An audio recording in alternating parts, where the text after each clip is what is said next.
You are now tuned in to Hits 92.3, where we take great pride in personal expression of one's feelings, thoughts, or ideals. What you're getting ready to hear on this show are the opinions of the hosts and their guests, and they do not reflect the opinions of Hits 92.3 radio station, the brand, management, staff, their respective advertisers, parent companies, or affiliates. Now stay tuned as this show begins in 5, 4, 3, 2, 1.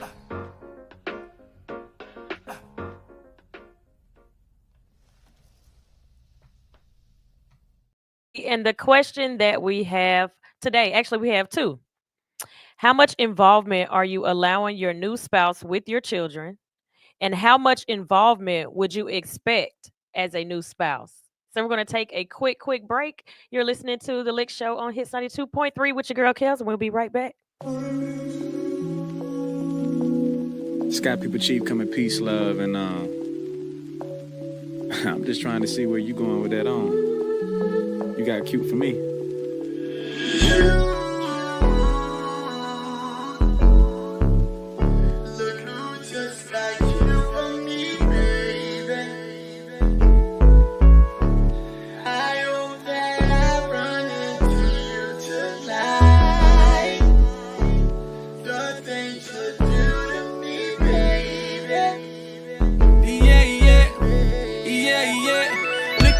Looking like my baby. I don't come in here unless they pay me. I've been here all night, I'm feeling wavy, but they closing down like the Gallery Road Macy's. Where we finna go, though? We can hit the town to take some photos. Girl, I got the smoke, but can you roll, though? You know I thought about you jumping on this pole. Go somewhere with all that over there you got. Running up my spot, do you running every line? Ran into a Roddy Rich, I'm good with the box. It'll be a remix, non-stop. Let it rock.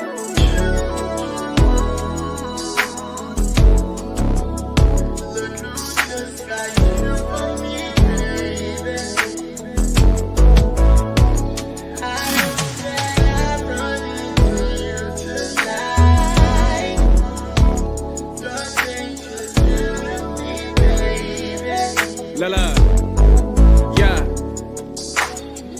Bringing back Jet magazines, ain't it? Beauty of the week indeed, that's a queen, ain't it? And she throw back on the smoke. I asked what it is, she said the presidential shit, not that tangerine, ain't it? She said, boy, stop. You thought it, you tried it. I said, yeah, whatever, if it's so that I'd buy it. Windows to your soul, girl, I love the way your eyes get. When I look into them, I fall in a pool of violence. That's just what it's like, I got a jet that you can pilot. When we see each other, always frequent flyer mileage. It's always a laugh, she be like, boy, why you so childish? Because the internet, she said, jet be quiet. You know I'm a fool, Barrymore, I'm a riot. Like God is to a like God, I'm a lion. You can't make you, we ain't been a fast diet. You know what it is, me and Slim, we just vibing.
All right, all right. We are back with the Lick Show on Hits 92.3. And I have actually, let me tell y'all. So on Monday nights, we do a live talk show at a restaurant that is literally like 2 minutes from the radio station, if that. Harold's Bar and Grill. And we always have relationship conversations. I'm not actually on the panel, but I decided today, and I probably will do this on Mondays because it flows in with Mondays, since I'm not on the panel and I don't really give my opinion on the topic, that I'll probably make that my Monday topic as well. So this is the topic for Monday nights at Harold's Bar and Grill. The questions of the night. First of all, the theme is the other parent. The first question is, how much involvement are you allowing your new spouse with your children? Second question is, how much involvement would you expect as a new spouse? So I want to talk about the first one, of course. How much involvement are you allowing your new spouse with your children? This is kind of a, I won't say it depends, because if somebody is a spouse, then obviously it's somebody that you're married to and you're expecting that person to be a part of their life and be a part of the family, because it's the new person in the household. So the involvement I have, because I was a person who got remarried. So this is a perfect example for myself. I was a person who got remarried, but I also had a very active father. Tori was in their life 100%, financially in their house 100%. And I won't say I didn't need my new husband to be involved, but I didn't need him to be involved. He didn't have to play the role of dad because they had a dad. So my amount of involvement kind of was a thing at the beginning, because he felt like I made a comment once and I was like, they already have a dad. So I don't need you to do anything for them. You just be here for me. And it kind of made him feel like he wasn't a part of the family, because he was like, do I say anything? Do I have an opinion on anything? Am I allowed to go anywhere with them? So I had to learn to balance them having a full on active dad and also having a new bonus dad in their life. The first things I did was allowed him to make the rules in the house. Like, even if it was my decision and something that I really wanted to do, I would let him give the instructions or give the rules, so that it came from him, so that they would respect him in a different way. Like, let's say, like, I don't know, they had to split the kitchen duties on Monday, Wednesday, Friday. Maybe Kimura had kitchen. Tuesday, Thursday, Saturday, maybe Tavy had kitchen. And I would tell him to tell them that, instead of it being me tell him that, and he just kind of another body in the house. So when it came to rules, I let him be the head of that. But when it came to anything with decisions with the kids outside of just housely duties, I would always make sure that I cleared that with their dad first. So if it was something that needed to be done or needed for school, I would reach out to their dad. If they got in trouble at school, I would reach out to their dad, and I would just have the conversation with my new husband when I got home. So I had to learn to split the two, so that both of them felt important and special and involved, without stepping on the toes of their actual dad, who was 100% present. How would you deal with that situation? If you got, let's just say hypothetically, you got remarried and you have Zoe and Georgie, and a new person comes in, y'all get engaged, y'all are living together at this point. How much involvement are you going to allow them when they have a dad? Okay, so I know you want me to answer it from the part of the parent, but Mhm. for me to answer it from the part of the parent, I first have to surmise this. I am the child. I was the Okay. child growing up, Okay. right? In Mhm. two different in that situation in both ways. So my answer as an adult is more reflective of my upbringing as a child. Okay. Does that make sense? Yep. Okay. So as a child, when I was very small, like I was, like 5-ish or whatever, when my mom got with my brother's dad. And so that was my dad. Like I was forced to call him father, dad. You know Gotcha. what I'm saying? Okay. That was my Yeah. dad. He spanked me, you know, that was dad. That was dad. That was dad. Yep. When my mom got remarried the second time, I was already like 18. Gotcha. That's my mama husband. Okay, that's not dad. That's just my mama husband. That's Chicago. Gotcha. Okay. That's my mama husband. Did y'all have not a private? Did Doesn't y'all have matter. a relationship? Doesn't matter. That's my mama husband. Mhm. Because at this point, I am a fully mentally, you know, capable person to make my own decisions about how this person is going to be involved in my life. I Okay. can make that decision. It doesn't True. matter what my parent feels like. It matters what I feel. Right. So even if depending on how our relationship is, depends on how I'm going to look at this person. That person was never father for me. Were there times where he tried to implement himself as my dad? Mhm. Definitely. Okay. Were there times where I had to tell him, you are my mama's husband, you are not my father? Okay. Definitely. Definitely. Get it right? together, sir. Yes. Like, pump your brakes, bruh. You my mama husband. Your opinion don't matter at this point. So I think it really matters as how old my kids would have been, would be, Gotcha. right? Okay.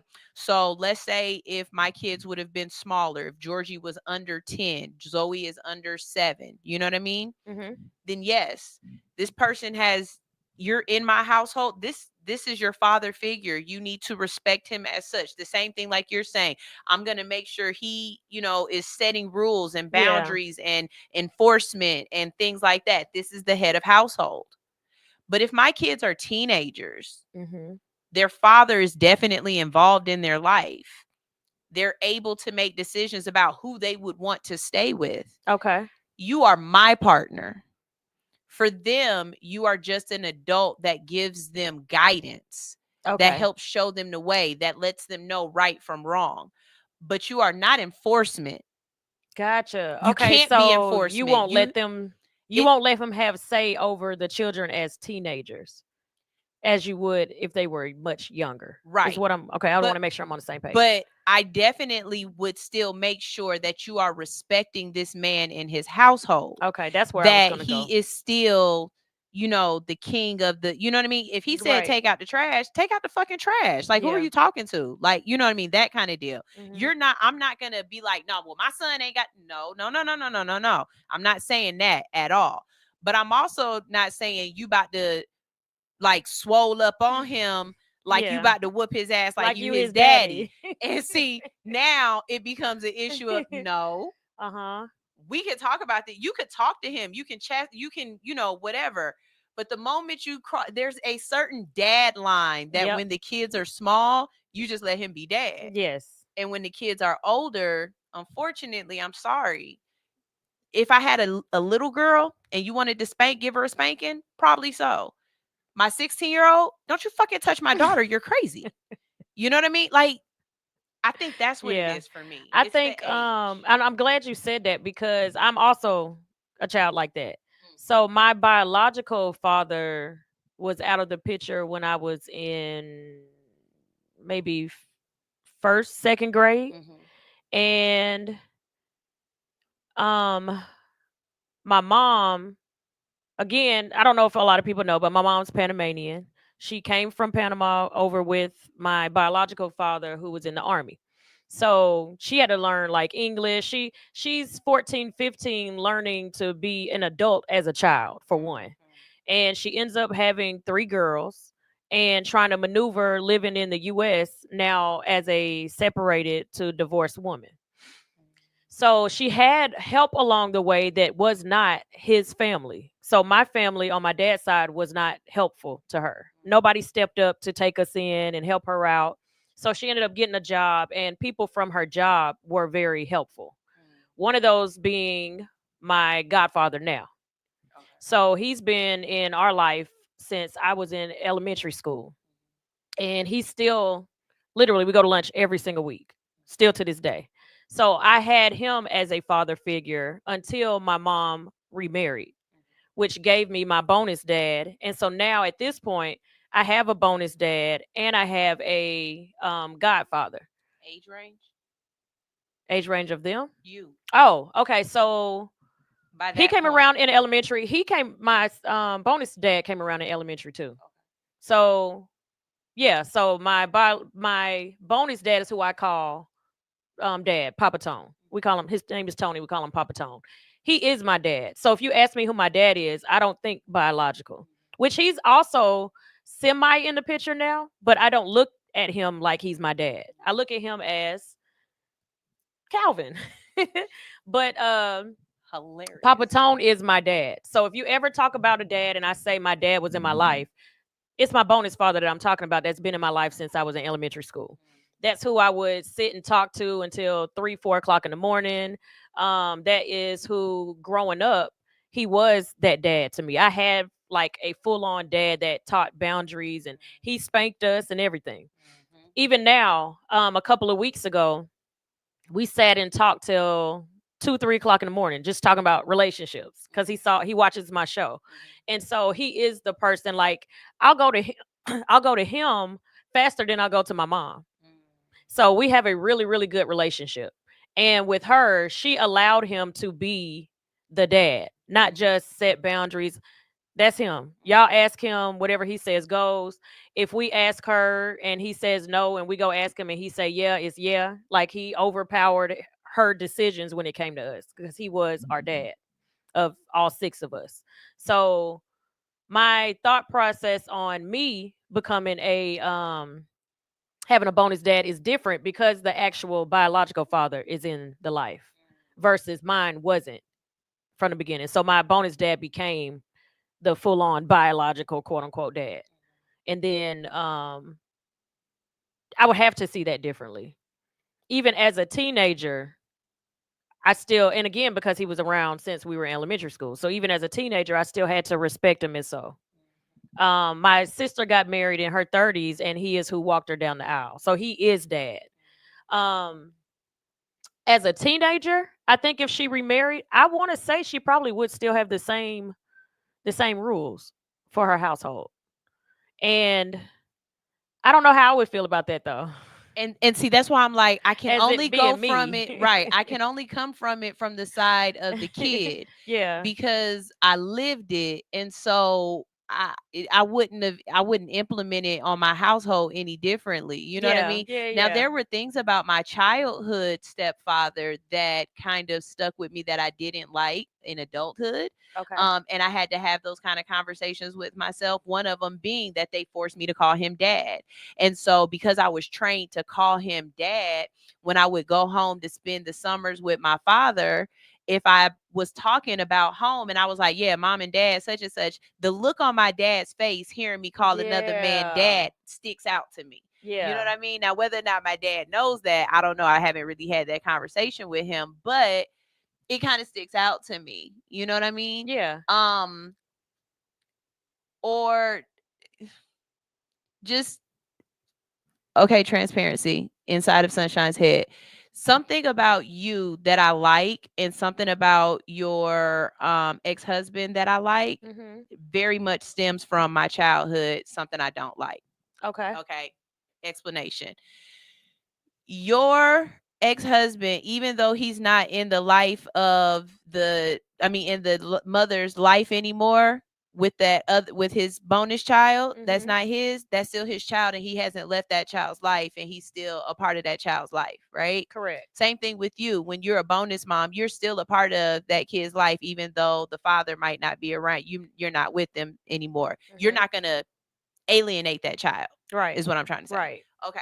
So after being forced to look at this man as father and call him father for all of these years, once they got a divorce, he stopped being my dad. See, yeah. Now, when I had kids, he kind of popped up again and, you know what I mean, sent them birthday presents here and there or whatnot. But if you ask me who he is now, that's Mike. That's Dang. not But dad you grew anymore. up calling him dad, But I grew up calling him dad. and now you call him Mike. Yeah. That But would if I be as got on the you phone with him, I'm gonna call him dad. got you. Because it's as It's soon as in I hear his you. voice, it kicks back in. Okay, Like and do you I'm gonna feel call like him. it's a respect thing too because he was there when you were younger? No, Or I is it think just because I that's think it's what you just called him? yeah, I think it's just training, I and I've think just called him mine that. with my a biological dad, I don't call him Calvin out of respect, but I also don't call him dad. And people was like, "Well, so what do you do?" I just wait for him to look at me and I just start talking. And it's because I don't know what to call him. right. But it's I don't weird. want him. I don't want to call him Calvin to be a reminder of him not being around. So every time I call him dad, in my head, I see my father. Okay. You know what I'm saying? Like I see my actual father, and I see that face of him, like feeling weird because I'm calling this other person dad. Right. So it's Yeah. such an uncomfortable feeling. It's gotta be. It is. But luckily I don't have to deal with it a lot because he don't call me, and I don't really call him. You know what I Okay. mean? Yeah. So again, I could only answer this when I saw this question. I was like, I'm not going to be able to answer this as a parent because my kid feeling, my inner child is screaming, no, I know the answer. And for my kids, when the stepfather came around, they were Kimora was like how old was Kimora? Kimora had to be, let me see. 07, 8, 9, 10, 11, 12, 13, 14, 15. Oh, she was like 8, 9 years old. And that would mean So that's kind of on the cusp right there. But she had a Tay was very, like 13, 14. and she had a very influential father. So Mhm. yeah, I wouldn't have. Yeah. I And would have been. so I think you played it right. I did. Like when you Now, describe it, I think you played it right. mhm. And kudos for being in such a very difficult situation and still coming out with grace. Yeah. You know what I mean? Because your kids don't seem affected by it in a way, but of course you won't know until they're older and having their own kids and Right. deciding to do things or not do things. So I will say when my son was younger than 13, 14, he wanted to go live with his dad. And I had a whole meltdown to where he was like, oh, kind of like I was just kidding to pacify me. I learned that later. And I was like, what did I do wrong? What can I change? Like, because when your kids say they don't want to live with you no more, you feel like you did something wrong. When no, it had nothing at all. Like, girl, this had nothing to do with you. He just wanted to be with his dad. He's a boy, wanted to be with his dad. When I remarried and he was way more strict than their biological father, he went to go live with his dad and I didn't stop him. He was like, on Saturday mornings, you need to go cut the grass. You need to help me with this. You need to help fix this and do that. He was teaching him manly things, which is a good thing. My son wasn't with it. So he finally went to go live with his dad and I didn't try to fight it. So that kind of is the other part of a teenager when you have a full-on biological parent in the picture.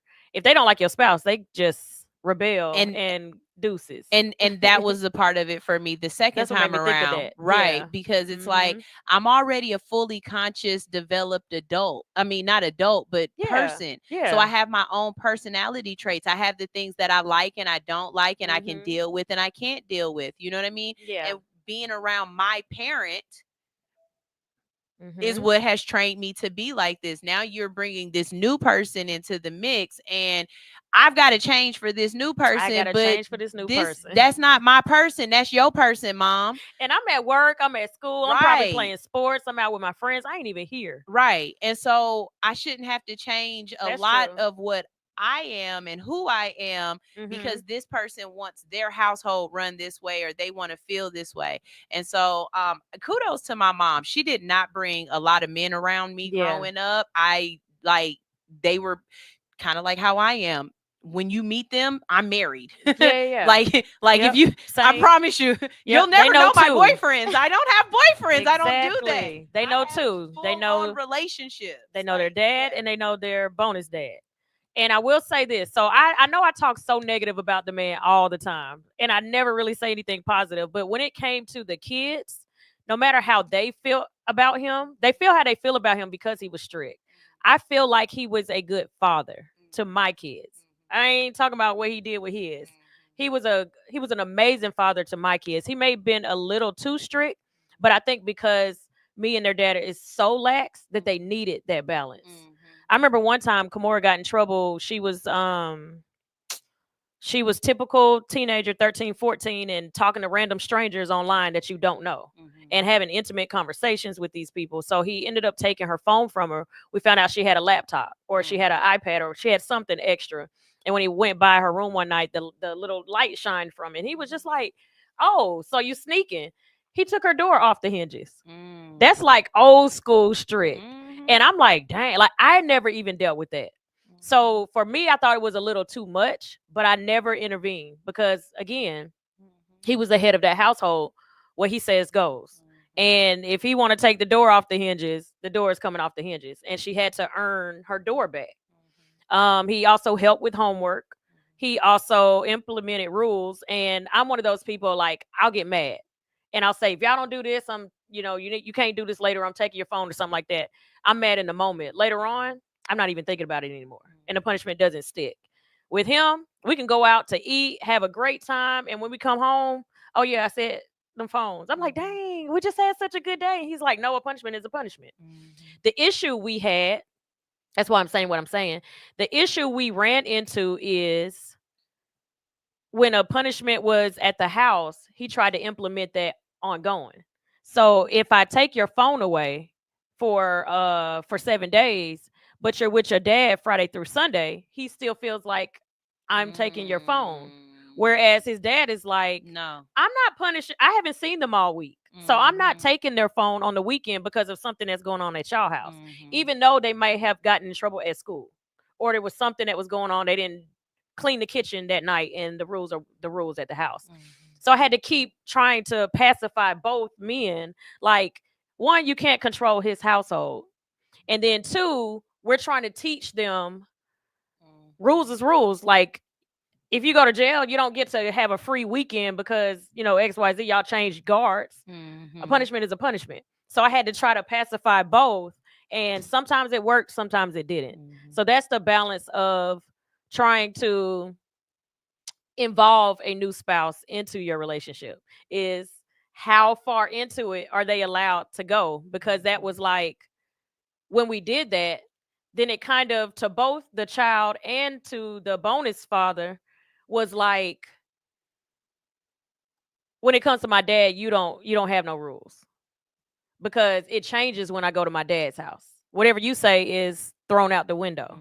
I'll listen to you when it doesn't come to my dad, or when I'm at home. That's how it kind of was, instead of, I'm a part of y'all life too, and these are the rules. So we all had to get on the same page. Like, if they get in trouble, they just get in trouble. Make sure they don't get in trouble. Then that doesn't affect what's going on over at y'all house. Or I would have eventually told my husband, in the household, the punishments need to ride here at the house. I mean, but what if it's something that happened at school? That could go on either side. That's the child acting up outside of whatever's going on in y'all house is y'all house. What's going on in my house is my house. But they're getting in trouble. You got suspended from. My kids never got suspended. But I'm saying, if they were to get suspended from school for fighting, and we take their phone away, do they get to have fun at their dad's house because now they're not at home? well, but that once wasn't I a got the household. phone, it don't matter. I'm not giving it back to you to go to your dad's house anyway. That's the point. That's the point we're saying, though. Oh yeah, no, I'm not giving.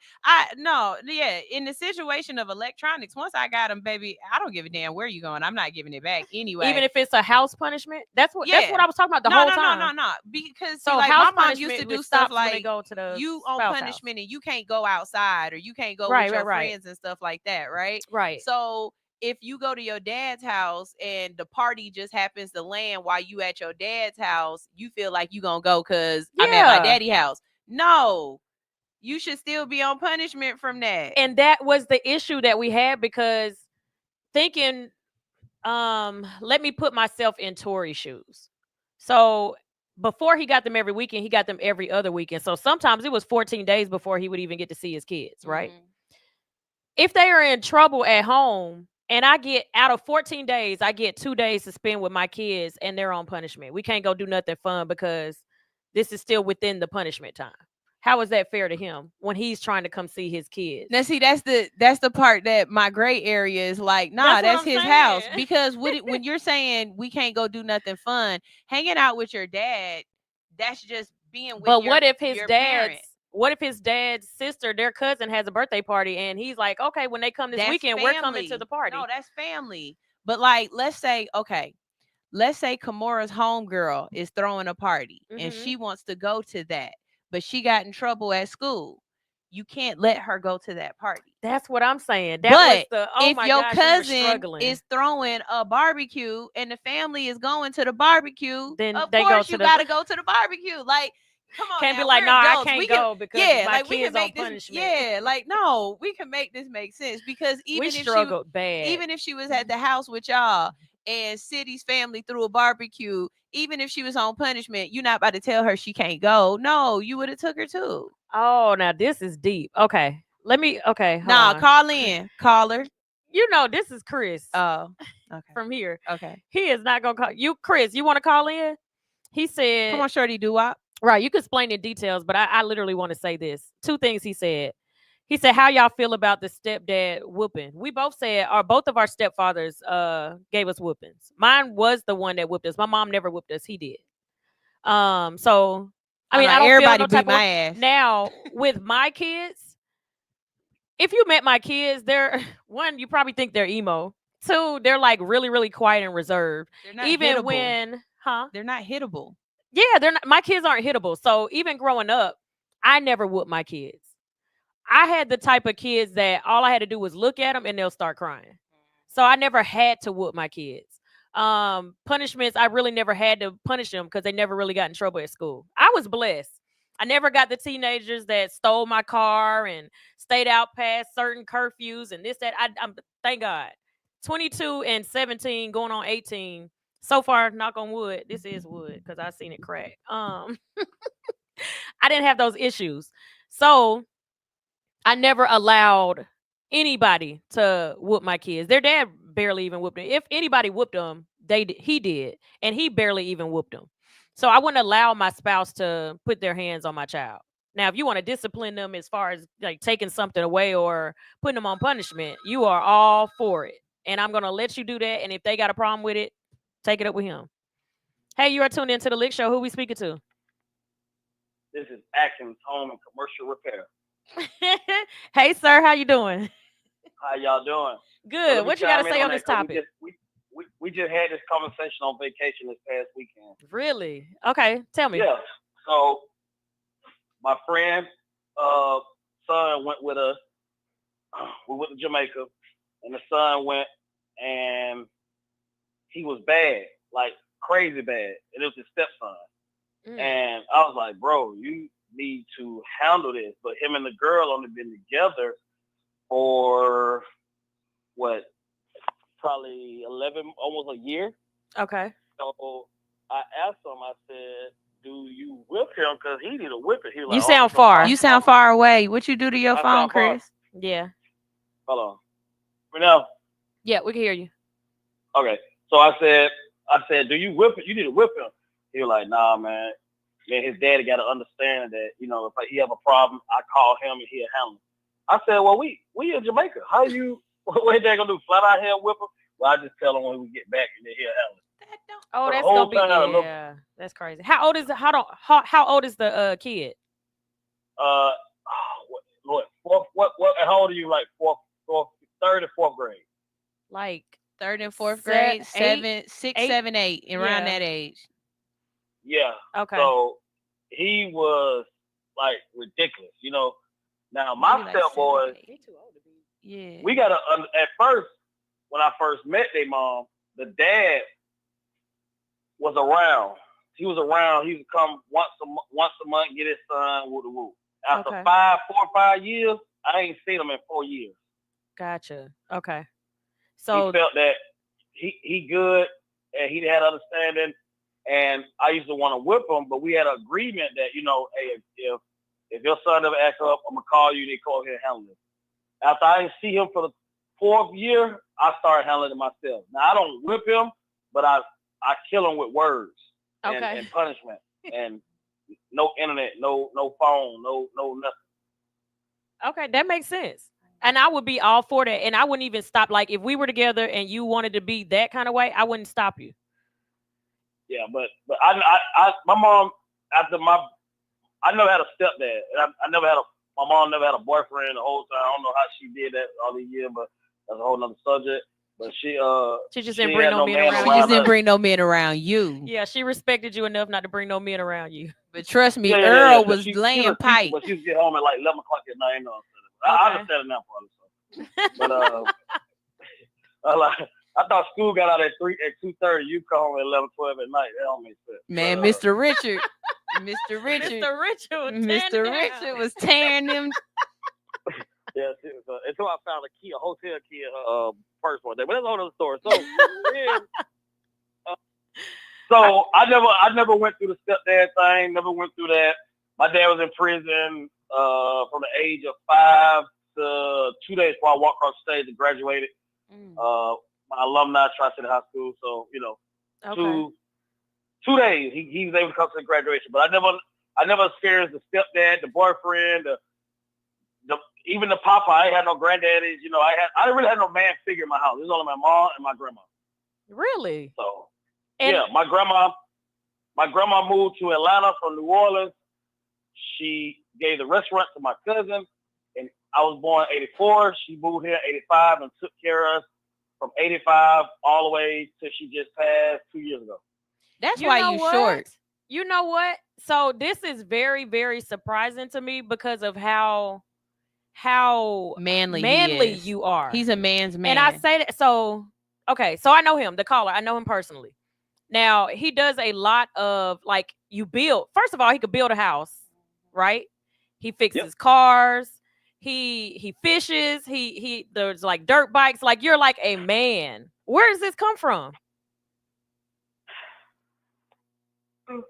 Hanging with older men, jumping into my career early. Okay. I had my son 12th grade high school. Okay. My mom kicked me out when I was 17. I started in the apartment industry. Got in the apartment industry. Of course, back in the day, you get a free apartment when you was apartment maintenance man. I was 17 with an apartment, and I hung with nothing but older maintenance men and older men in my field from 17 to the age of 40 now. Gotcha. That makes a whole lot of sense. Because I'm over here like, what? I just knew you grew up with your dad. No, I never grew up. I didn't grow up with my dad. Me and my dad don't have a good relationship. He's actually dying right now, and we tried to make it work, but he's still to this day. He has like 30 to 60 days, of life. And even to this day, I tried to make it work, but to this day, he still don't know that I'm paying for rehabilitation. He's in the rehabilitation. He's in the hospital. I'm paying out of pocket for that because he has no insurance, has no nothing. I pay his life insurance. I pay his phone bill, and I pay his storage from when he lost his house from trusting into other women that he got all his life. And he moved in with a woman. She left him, and she sold the house up under his nose while he died. So I'm paying over $2,500 a month for a man that I don't even have a relationship with. Dang. Well, I appreciate you for being the man that you are. We crack jokes all the time, but I just got a whole new higher level of respect for you. I always had respect for you. I just like clowning you all the time. But now I got a whole new higher level of respect for you. So thank you so much for calling in. Tell everybody where to find you, though. Oh, you can get your services.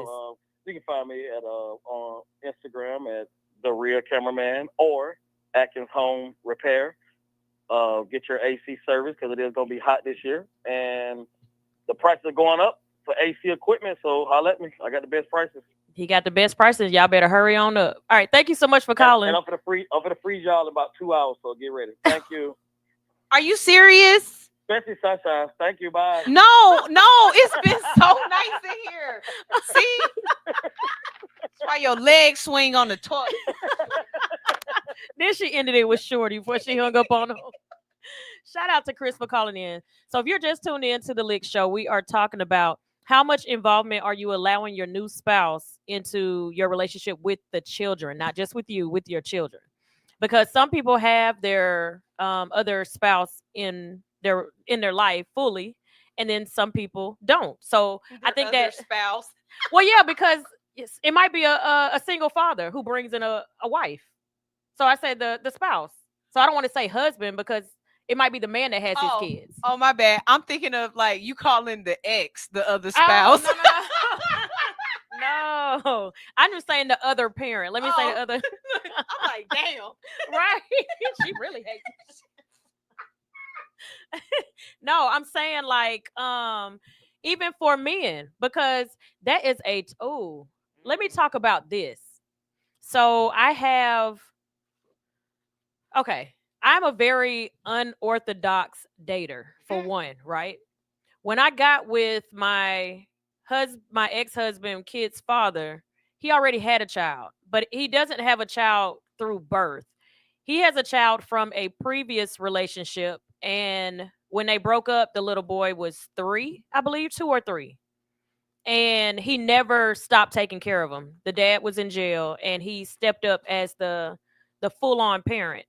Oh, you take. I hate when it pops like that. He stepped in as the full-on parent. So, he called him dad. He actually called him my dad. That was his name. He still calls him my dad to this day. And when I came into the picture, he had a child. And I didn't look at him as a stepchild, as a bonus child. That's just your ex-girlfriend's child. I looked at him as I'm dating a man that has a son. And when we moved in together, I was young. I was still in high school. I was a senior in high school, living with my boyfriend that had a child. His mother, shout out to Maisha, she was in the military. So she got stationed to another state and she didn't want to move him. So he moved in a new girlfriend and a child. So he got a whole family all in one immediately. So while she was away, I had to step in as the active mom, not just being stepmom on the weekends or every other weekend. Literally 7 days a week, I had a son. And I hadn't even had any children yet. And I just lost my virginity to this man. I went from a virgin to stepmom immediately. And so our relationship, that's why I say shout out to Maisha. Before all of this even happened, excuse me, all of this even happened, I wanted to meet her. And she was so open about meeting. The 3 of us went to dinner. Me, Maisha, and Tori went to dinner. I'm 17 years old putting this together. I don't know where it came from. I've never seen this in the past. Didn't see it on TV. It wasn't a natural thing. And it should be. No, it was a natural thing. Natural for me. Yes. Yes, it was natural. That's the I'm whole just saying, point. like in general, like Yeah. how exes and new relationships work. They don't really have a sit down when it comes to kids. You might meet them at a birthday party or dropping off a kid or picking up a kid, but actually scheduling, like, I want to sit down and talk to this woman, because I felt like if you're about to move out of state and I'm about to be around your son full time, I think you should meet who's going to be around your child. I really was doing it more so for her than it was for me. I'm a kid. I don't fucking know what I'm doing. When I had that first conversation with Maisha, I said, I see why he's with me. We were literally the same person. It was like, you can go. Me and her could sit here. I don't even know if I was old enough to drink, but we had a great time just having a conversation. And from that moment on, from that one dinner to the kids being grown now, we have never had a falling out. I have loved this girl forever. We call each other, even through the divorce. She was a person that I would go to and talk to. We wrote a book together. When she comes in town, we hang out still to this day. And Tori and I've been divorced, since 2014, 2013? Something, I forgot. But we've been divorced for a long time. It's been over 10 years. And she and I still have a great relationship. He and I, that's my best friend. I tell him everything. So those are the other dynamics of being involved in somebody's life. She trusted me with her son, that when she went overseas, she felt comfortable leaving her child with somebody else. When she came back, this is your mom. Like, everything goes back to how it was when mom was here. Because when she came back home, she got her son, and he would still come on the weekends. And he, again, never stopped taking care of him through elementary, through middle school, through high school. I don't even think me and Tori were together when he graduated high school, and I still got an invitation to the graduation, and I went to his graduation. So I was still stepmom. Y'all are beautiful. Like, all of that is way beautiful. And I just realized something that we need to add to the question for tonight. Mm-hmm. Does it matter if the kid comes in during the marriage or before the marriage? Oh, yeah, I'm gonna telling say that one. Yeah, because I'm that's telling gonna you start right a whole now. nother. I'm telling you right now. If the kid was already here, you already had We it. good. I am good. That's what's up. I will love this kid. But if we is together and then you bring a kid in talking about I had a kid on accident and now you a stepmama to this kid, you do not want my answer on that one. See, yeah, let's save it. Put a pin in that one. Put a pin in it because I don't want to change the whole dynamic, and that's definitely going to change the whole dynamic because I think we're on the same page. So we're gonna save that for like the last 10 minutes because that's gonna be a whole thing, and I want to be able to wrap it up. Okay, so sticking to where I was going with that, with me, Maisha, and Tori having a great relationship. Tori ended up in a relationship with somebody else, and I don't want to say her name because I've never got permission from her to like speak on her publicly. But he was in a serious relationship with a female that lived in my subdivision. This is way after we divorced. It ain't like he cheated on me with her or nothing like that. She just happened to be in my same subdivision. They got in a relationship. Our kids were the same age. They hung out all the time. Again, we are the type of people, me and Tori, is my ex-husband, we are the type of people who want to meet whoever our kids are going to be around. I met her, loved her, had no problems with her. My kids came home one day and was like, she cussed at us. I've never cussed in front of my kids. I've never cussed at my kids. I've never said, sit your ass down, be the fuck still. I don't cuss at my kids. Still to this day, and they grown. I still don't cuss at my kids. So when she said that, I think Kimora came home and told me that. I blew up. So I'm like, you better get her, XYZ, blah, blah, blah. So I was like, you know what? Before I make this a deal, let me find out what happened. So I talked to Tori, and he said when she got home from work, the kitchen wasn't clean. So I said, okay, was it the kids' time to clean up the kitchen? He said she didn't know who was supposed to clean up the kitchen. She came home yelling. I was like, oh, wait. So she didn't yell. She didn't say to Kimora or Tavy XYZ. She was yelling at everybody. And he was like, yeah. I said, how does she talk to her kids? He was like, oh, she be cussing them out. That's different to me. And I'm not saying this goes for everybody, but if I trust you with my kids, how you discipline my kids is how you discipline my kids. I don't cuss at my kids at home. But if you cuss at your kids, I don't have a problem with you cussing at my kids because you're treating my kids the same way you treat your own. Now, if you don't cuss at your kids and you cussing at mine, then we have a problem.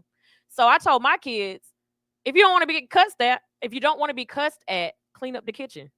What she says goes in her house. So I agree with them on that aspect because she didn't isolate my kids in any different way, even though it's different than how I parent. Okay, so let me ask you a question as a parent, right? Mm-hmm. So with the cussing, not cussing thing, because I was raised in a cussing household. I was too. I was cussed out all the time. Cussed out. Told. I didn't think the lady knew my name. Told crazy stuff. Okay, crazy stuff growing up. Heard the wildest things said to people, right? Yep.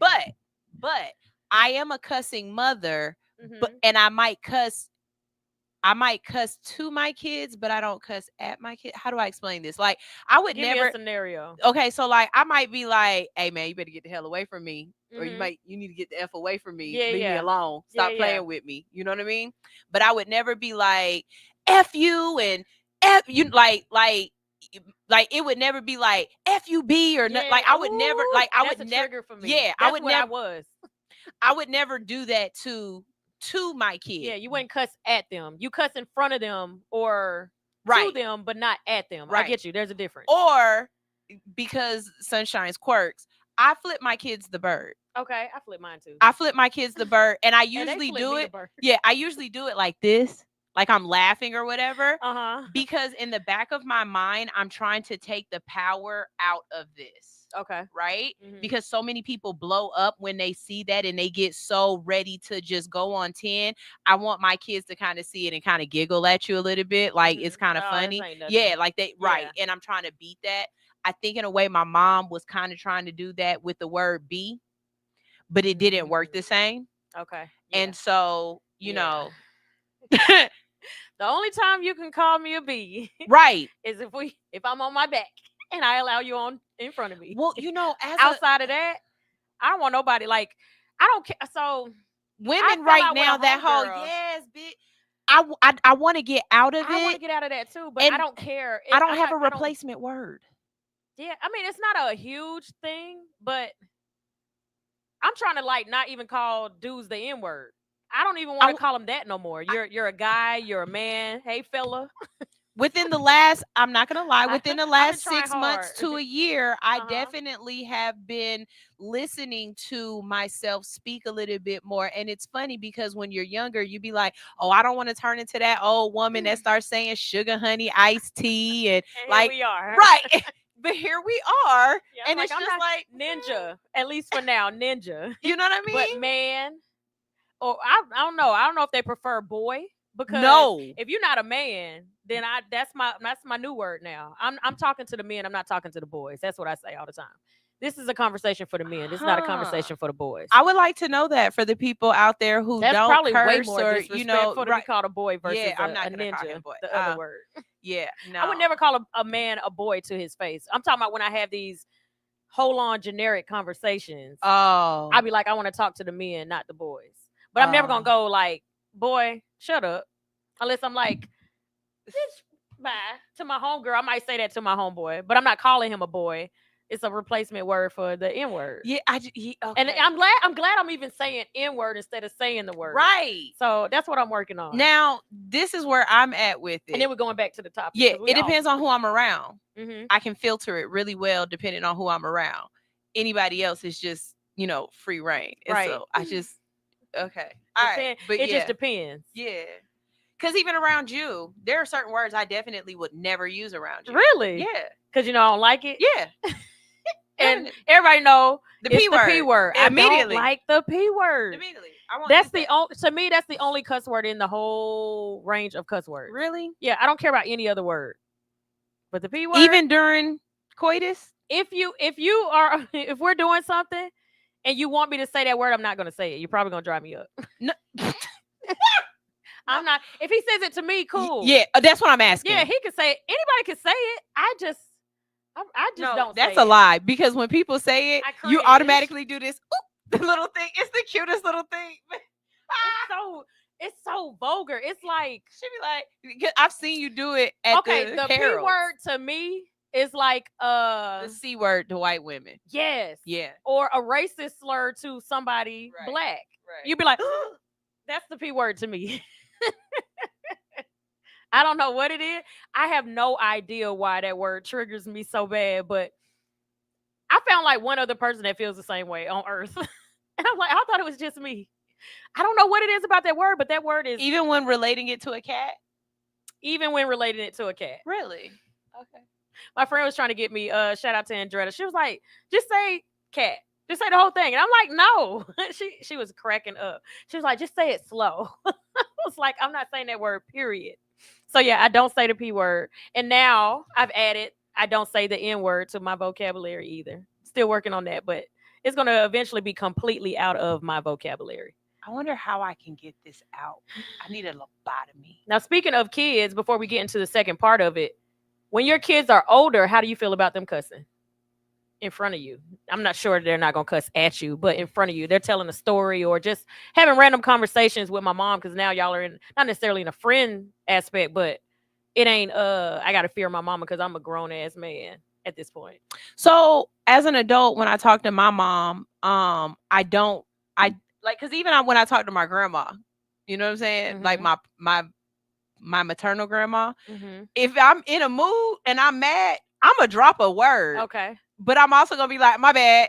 You know what I'm saying? Gotcha. Like I get that respect. back. Yeah, my bad. With my mom, it's a little bit more different because again, just the relationship that like Shadow, you ain't got no leg to stand on the way you've been talking my whole life. Like, don't act. Don't act. You know what I mean? Like I'm grown at this point. Don't act. Like, what's up, Shadow? My dad never. You would never cuss in front Oh God. No, my dad, the mayor? No, you're not cussing in front of the mayor. Would you allow your kids to cuss in front of you? So as an adult, I've heard my kids cuss. Okay. Right? I have too. And I kind of give him this look. The other day, Georgie was on the video game and he said something like 4 words in a row. And I'm in the bathroom like, hey, you know I'm here, right? They cuss whoever out. That game was serious. He had to get it, Mom. He had to get it. And so he giggled and he was like, my bad. And I'm like, dang, I'm in the house, or like his friends were in the house and I heard somebody say something. I was like, dang, where's y'all at? because this is still my house. Right. So I'm here. yeah, like I don't think I would be one of them moms that's ready to beat a kid up or Yeah. really. I've heard them cuss. They've cussed not at me, but they've cussed to me, telling me something and be like, "Ooh," and I probably laughed about it. Right. But I don't know. They haven't got there yet. I don't know how I feel as an adult. They're just cussing in front of me just to be telling a story. Well, like, I think your kids really play upon the type of person you are. You're not really a cusser like that. I don't see your kids having conversations with you where they would just be cussing like that. Because I've heard Tay cuss, and I'd be like, should I correct him because I'm the mom? And they have, over the years, they tried every now and then. So my kids still call me mommy. To me, they're always, I can't, if you call me ma or mama, I feel like they've gotten older and I'm older. Mommy still makes me feel like they're my babies and they'll always be. You're childish. One of them called me ma once, and I was like, who the hell is ma? And I was like, oh, mommy, such and such. Yeah, let's correct that. Still, really? That is so I'm gonna cute. be 80. Tay's gonna be 60, and he's still gonna be calling me mommy. That is so cute and Yes. childish. Yes, my babies are always gonna be calling me mommy for the rest of their life. I call Or my I'm not mom gonna answer Faye. to them. You call her by her name.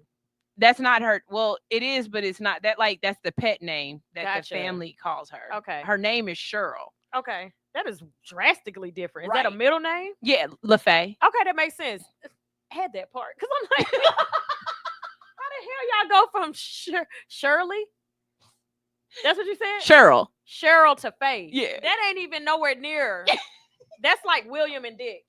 Where do they get that from? I hate them. Well, Richard and Dick. That's what I meant. I'm sorry. It's Bill and William. Yeah. Yeah. I don't That know. makes either. no sense. Don't make no sense. Yeah. It is what it is. Cool. But I think I would be Sunshine. You would be Sunshine. Yeah, like as I get older, I would be okay with my kids calling me Sunshine. I never Cherie, never my first name, never that. That's gonna be my question for the next part. So pinning that too. yeah. We're gonna get into that. We're gonna take a quick break. If you're just tuning into the L.I.C.K show, we are talking about the other parent. How much involvement are you allowing your new spouse with your children? So when we come back, I got a new question. How much involvement would you expect as a new spouse? You're the new person coming into a relationship that already has a family. There's kids already in this arrangement. How do you feel about that? So we're going to talk about that when we come back. You are listening to The L.I.C.K show with your girl, KELZ.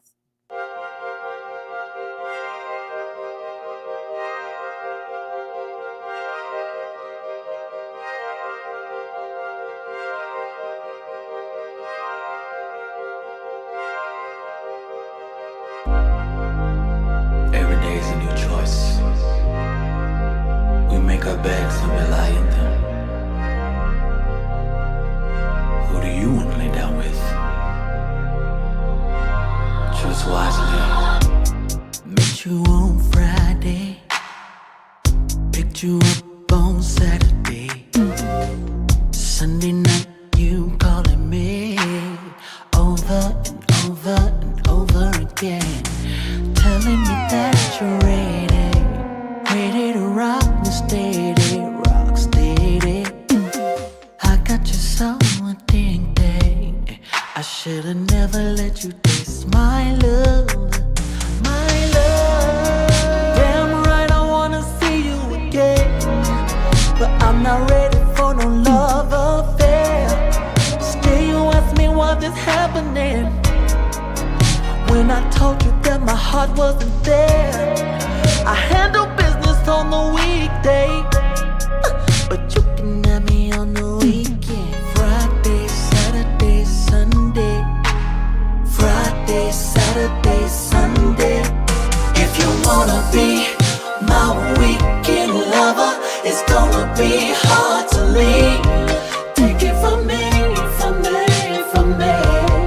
Take it from me, from me, from me. If you wanna be my weekend lover, it's gonna be hard to leave. Take it from me, from me, from me. Gonna be hard. Take it from me, from me, from me. Oh. Damn right I wanna see you again, but I'm not ready for no love affair. And still you ask me what is happening, when I told you that my heart wasn't there. I handle business on the weekday,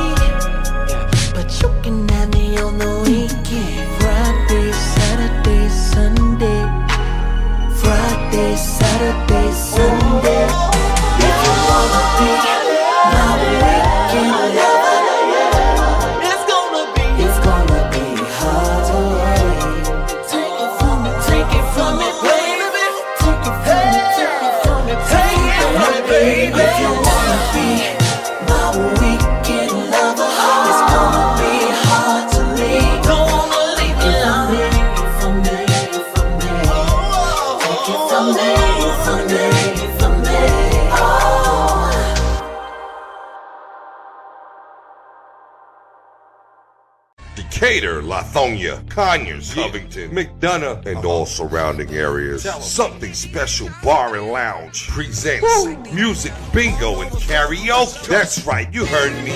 Music Bingo and Karaoke every Wednesday at Something Special Bar and Lounge. On the 1 and 2s, we got DJ P-Joe. Not to mention, we got the host with the most, KELZ. We got drink specials, plus the full kitchen, seafood dip, salmon bites, sweet heat wings, jerk chicken egg roll. From 5 to 7 is our happy hour. Mix and match, 2 items. Looking for good vibes, delicious drinks, delicious food. Something Special Bar and Lounge, 1377 Old McDonough Highway, Conyers, Georgia. The best spot on the east side. Express lunch on the go. Not to mention now open for lunch from 11 to 3 Monday through Friday. Look us up on Facebook, Instagram, and TikTok. Something Special Bar and Lounge.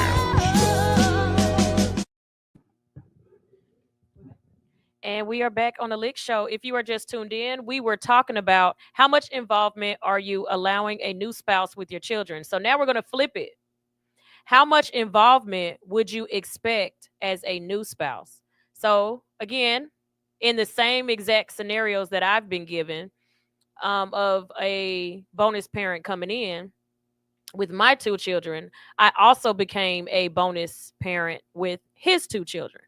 Now, when I came in, he had a 2-year, y'all gonna flip.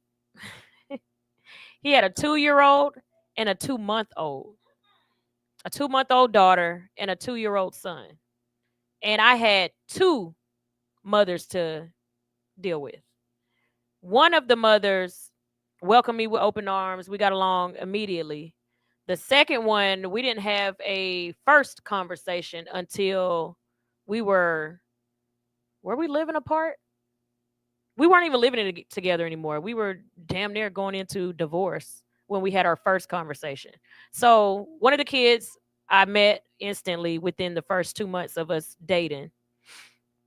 The other one I didn't meet until 8 years into our marriage. So she didn't like me for, I ain't gonna say that. Let me rephrase. I think it was portrayed to both of us that the other didn't like the other one. Because when I had the conversation with her, she was like, I never had an issue with you. And I'm like, 8 years later, I'm just finding this out. So that was the dynamic that I had to deal with on my end. So what I expected as a new person coming into the relationship, again, I'm very unorthodox. I am a whatever is good for everybody. I'm like very, I don't know. If everybody agrees, then I agree. So I'm mutable. I'll say that. I'm a very mutable when it comes to a lot of things. If I'm super serious about something, then I'll put my foot on it. Outside of that, I'm pretty much like whatever goes. So however the parents, I had 2 mothers I had to deal with. However they decide my involvement with their kid is going to be is what it was. Very difficult. I did not have a good experience with being a bonus mom, which is probably why I don't want to be a bonus mom to little kids now. I didn't even think about it in that way. I just kept thinking because my kids are older that I didn't want to be. Maybe it's a trigger inside that because that wasn't such a pleasurable experience that I wouldn't want to do it again. With the daughter, she grew up with me. So her first 8 years of life is having 2 moms because no. And I would love to be in her life. And I could be in her life if I got along with either of the parents. I don't like either one of the parents. So if I still got along with the mom, then I would have tried to keep a relationship with the mom. Like, you ain't got to involve him in our relationship. I still want to keep a relationship with her. I don't like her either. So that kind of like, where do we go with that? When we got together, the 2-month-old had an older brother. The older brother was like maybe 6. I mean, not like 7, 8, between 7 and 9. He was damn near my height, so he was a little older. And whenever we would go pick her up, he would be standing in the doorway. And I felt horrible because we're coming to pick her up and his dad is not coming to pick him up because he also had his own dad. And so after this happened, like maybe 2-3 times, I was like, call her and see if he can come with us. Because that's what it was. We couldn't take her that weekend But I wanted to make sure that he always saw his kids when he was supposed to see them. So I was like, even though she's just a baby, she wasn't even a year old. I said, let's just go to the mall by their house, take her to the mall, get her something to eat, and we just hang out with her for a little bit and then drop her off. Because I don't know what we were doing, going out of town or something. But I didn't want to be that person that came in and changed anything up.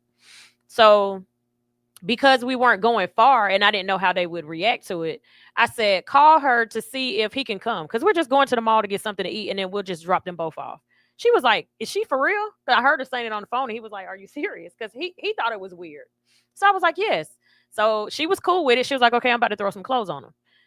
We waited for like 10 minutes and then she called back and said, never mind, y'all can go ahead and go. She was like, my mom said that was weird. Why would she want to take a child that she has no responsibility to? So we never got to have a relationship with the older brother because the grandma didn't want me involved. Well, him either. She didn't want either one of us involved with the grandson because that wasn't his child. And even more so, it wasn't my child. So she's like, why don't they just only worry about the one they have to worry about? Why they want to take him? We just left it alone. I didn't fight it. I didn't say anything else about it. But that was the extent of my involvement with the brother. But when it came to her, I was like very involved in her life. So as a person that is going to date somebody, which is why I said I have older kids, I don't want to raise any younger kids, because if I get in a relationship and a guy has a 2-year-old or he has a 6-year-old or a 10-year-old, I want to be fully involved. I'm not going to be like, oh, that's just his child. I'm not going to come around. How I treat my kids, if I'm buying something for mine, I'm buying something for yours. If I'm buying tickets to take my kids somewhere, I'm getting tickets to take mine. I'm not even going to take mine until the weekend that yours are here so that they all can do something together. That's what I used to do with them. It was places that I wanted to go and I'd be like, oh, well, we got to wait till next weekend when they're here so that we all can go together so I don't make them feel left out. Because I never, ever want to treat a bonus child like it's a stepchild. That's why I don't like using the word step in the first place, because my bonus dad never made me feel that way. I was actually, and they could probably admit it too, I think I was my bonus child's favorite child, and he had three biological kids. So it was 3 girls and 3 boys, and I think I was literally the favorite of them all. And that ain't even my biological father. So I wouldn't want to treat my kids any different than somebody I'm dating's children. They're all, if I got 2, I got 4 now. So I used to always say I have 4 kids. Again, I was the other child. I was the Mhm. stepchild. When my stepdad, the one that I had to get caught, the one that I had to call, when Mike remarried, a couple of times I was the kid that my dad don't come pick me up. So they let me go with Anthony, Mike's child, with my mom Okay. and Mike's new wife, Gloria. Okay. Yeah. I'm with You're with you're with the little boy that was in the door. yeah, I'm the little boy that was in the Aw. door. Okay. I'm with the grandma. I'm with the Okay. grandma on this one. Really? Yep. And Tell me the why, only so I reason can why is understand. because you are a special case and grandma did not know you. Gotcha. That But makes sense. as that child, no, sweetheart. No, sweetheart. I'm telling you right now, that child does not get treated the same by the other woman over there. No, no, no, no, no, no. And then don't let her have kids that aren't his kids, because those kids are going to treat that other kid crazy. You know what I'm saying? Like And their bonus sister, bonus brother you're talking about. no, okay, so I'm not a bonus anything. Oh. I'm old girl's kids. I'm the Oh, and ex-wife's you're just the kids. extra. Okay. I'm just You're the extra. kid that got to come over. Dang. So Okay, I you know get what I'm it. saying? Yeah, Now, yeah. again, you are coming from your place of love and a beautiful heart and everything like that. Mhm. Most people are not like that, Kels. So I I'm understand. learning. That's why I was quiet, because I was like, but I get what grandma is saying, because you already have a redheaded stepchild that you're going to treat different. Now, this ain't even a redheaded stepchild. This is The redheaded stepchild's sister. right. This is Or a brother, cousin. yeah. This is your friend from school that you tagged along. Mhm. This kid has nothing to do with anybody in this house. Mhm.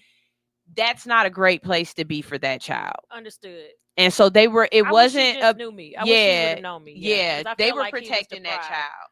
because I've been hitting the ribs with a baseball bat and told walk it off because nobody around here is related to me. Dang. See, but we were you gotta playing be baseball, and it just happened.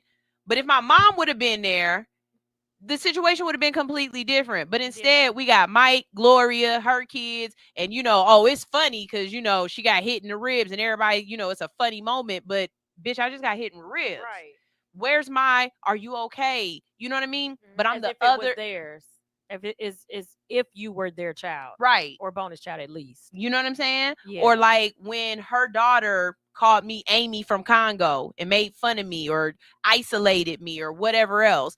It became a night, and I'm so glad my mom always taught me, if you're not somewhere where you're wanted, you can call me at any time and I come get you. It only took like 2 different visits before I finally just called my mom and was like, hey, I don't care if it is an hour and a half away. Like, she lived in San Diego. We were up in Escondido. It was a track. I need you to come get me. These people not doing right by me. And so did it get to a point where you didn't have to go at all? No, I never went again. Okay, good. I never went again. Good. Never went and again. that's where I would be with it too. So again, when I came into the picture, the daughter was 2 months old and grew up with me. So when she started talking, of course, you Mama KELZ. She used to call me Bae. Because that is so cute. Yeah. But what messed us up though is not thinking this girl's got to get older. So when she was like 7, because we were like almost done. Divorce is on the way. Whenever she would come around, I took her to the mall with the dance studio once. And I'm like, yo, this is my bonus daughter. She's been around since she was 2 months old. She's tapping me on my shoulder and like, what's your name again? And they're looking at me like, you lying. You don't have no relationship with this kid. Because she learned at 7, bae is a endearment term between a man and a woman. She didn't want to call me that no more. So now she's having to learn what she thought my name was Bae because my ex-husband used to call me Bae. So she heard him call me Bae. She started calling me Bae. And we thought it was cute and funny. Her mom thought it was cute, funny. So I was always Bae to her. And when she got older, she's just like, excuse me, ma'am. What's your name? What's your name again? That is such a movie moment. Like, who's this kid with you? She looks nothing like you. Oh, this is my daughter. She's my kid. Excuse me, ma'am. You need help. What's your name? Oh, baby girl. And I had to explain the whole thing all day. Like, look, y'all. She called. I was like, what do you usually call me? And she's like, Bae. This is why she calls me Bae. I know her. She's going home with me. She has been going home with me for 8 years at this point, y'all. I know I'm married to her dad. It was that bad. It was kind of like, you sure you're okay? Excuse me, I'm standing here. I couldn't be your friend. Because in that moment, I'm not acting right. Because soon as she be like, excuse me, what's your name? I'd be like, KELZ, where did this kid come from? Who is this? Excuse me. Who's baby? Yep. Now, for my bonus son, we never had. Now, he was 2 years old when I came into the picture, right? Okay. So 2 months and 2 years old. He never liked me. And we never could figure it out because I'm such a likable person. When he got a little older, we were over at his best friend's house. And he made a joke. I asked him to do something. Now, if his dad is sitting in the room, perfect. He gonna listen to everything I say. The minute his dad leaves out, it's almost like he took the hearing aids out, stumped them on the ground, and now they don't work. Because I could be like, did you hear me? He would look at me like, and then go back to doing what he's doing.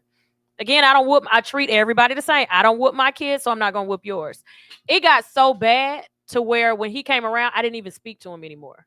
I completely did away with that kid. And I'm even calling him that kid versus, so we had 2 completely different relationships. One point, he didn't come around for a whole year. And I finally was like, why isn't he coming? Like, what's going on? This and the third. They had their own reasons of, again, for whatever reason, she didn't like me, quote unquote. I don't even know if that was to be true. But it was something said about you can see him if you come to the house, but he can't go to your house. So he was like, you can't control me as a person, and I'm married. I don't need to be in your house. So if he can't come out of the house, when he can, you let me know. So it took her a year of stubbornness, quote unquote. Again, I don't know the situation, but that is what was told to me, that she wanted him to hang out with them. he couldn't hang out with him by himself. He couldn't bring him to the house. She had to be involved because they were together for the 2 But years why that they were didn't the together. kid like you? That's where I'm getting to. So because she didn't like me, when we were over at the friend's house, I asked him to do something and he completely ignored me. And the best friend was like, you act like you ain't gotta listen to her. That's your stepmom. Why you ain't listen to her? He said, that's not my stepmom. He was like 4, I think, 4 or 5. And he was like, that is your stepmom. She's married to your dad. He said, I know she's my dad's wife, but she's not my stepmom. She's not my mom. No 4-year-old knows this. They're not teaching this in school. Where did he learn this from? Right? So we're all sitting in the living room. I'm embarrassed at this point. X is not even looking at me. He's watching TV acting like he's not hearing anything. And so he goes on to asking questions, the best friend does. And he's asking all these questions. And the little boy says, my mom said, I don't have a new mom and I am an only child. I don't have any brothers and sisters. So the best friend is like, wait a minute. You got a whole little sister right here. This is your dad's daughter. He said, I know, that's my dad's daughter. So she literally said, you are an only child. Your dad has a wife. He has stepchildren and he has a daughter. But those people have nothing to do with you. So I don't know if she said, he didn't say this, so I'm not going to say that he said it. But in my mind, it was almost like you don't have to listen to them. The only person you got to listen to is your dad because that's the only relative over there. When I say my ex picked up, he got off the couch. He went in the room. He got some bags. He was like, I'll be right back. He was gone about 2 hours. When he came back, the little boy wasn't with him. And I was like, everybody was looking like, what happened? Like, where'd you go? Because he didn't say anything. He went to the room, gone, came back. He was like, until she untrains him, he's not welcome in the house. And I'm like, he's 4. I'm feeling empathy, but he's like, this is why you're getting treated the way you're getting treated, and it's not going to change until she changes. So he respected me enough to be like, he can't come back until that changes. So that was the opposite side of me being the new person in the relationship. That little boy couldn't stand me, and I'm thinking he was just bad, where he was just taught not to listen to me and not to respect me as a little kid. So I had to wrap my mind around not being mad at a baby because I didn't like him. I'm being blunt. I did not like his son whatsoever. If they would have never, if y'all would have never heard that conversation, that would have never happened. It would have never happened. Y'all would have never known what was going on. And I was so unproblematic. I just didn't want to tell him that he wasn't listening to me when he wasn't around. Because I'm just like, look, he's only here for 2 days and then he's gone. So I didn't have to worry about it because the daughter was over way more. She was younger. Mom worked. She didn't care. She was like me. She was very passive. So if y'all want her longer, cool. But him, no, he got to be in bed by 8 o'clock. We got something to do this weekend. No, he can't come an extra weekend because y'all have a party going on and y'all want to involve him. No, it's my weekend. She was strict by the book. If it was out of the range of what they had going on, then that was it. The other one, y'all want them longer? Cool. Y'all can't get her this weekend? Cool. It is what it is. So I didn't have any pushback with her versus this one that I didn't talk to until 8 years later or 7 years later. So those were the dynamics that I dealt with as being the new person, which is why I'm like triggered by dating somebody with little kids. And I always ask, and I'm probably opposite of most people. Most people probably want you not to be cool with your ex or the kids to your, the mother to your kids. I prefer you to have a good relationship. If y'all are friends, even better. If y'all are like kissing cousins, that's a problem. But if y'all can get on the phone and y'all have a good conversation, and if something changes in the dynamic of how y'all moved and y'all are cool with the changes and working with each other, oh, that's a blessed relationship for me. If y'all are fighting, and if I'm like, how's the relationship with your kid's mother? And you're like, oh, I can't stand this B. Or you telling me a bunch of negative stuff about her, it's going to turn me off instantly. Because I want to know what the other side is. I hear your side, but what you do? First of all, I'm going to always ask. And then if she's mad at you for whatever reason, is she the only one that knows y'all are broken up? That's the first thing that's going to pop in my mind. Because sometimes when you're beefing the way you're beefing, is there some underlying something that's going on? Either you did her wrong and she just hasn't healed from it, and now she's using the baby as a pawn, or y'all still kind of mess around in some kind of way. It's something going on to where you even want to pick up your kids as a problem, and you're actually trying to be a dad. Those are the relationships I can't do. If you are trying to be active in your kid's life and the mother has an issue with that, I don't want to touch that with a 10-foot pole. That's just how I feel. So what are you thinking if you were to get into a new relationship and they already have kids? And I'm going to put it a little different for you. These kids are 9 and 14. It's a one before teen, and then there's one that's an actual teenager. Because I know you said you kind of have your mindset when you're a teenager, and you're coming in as a new spouse.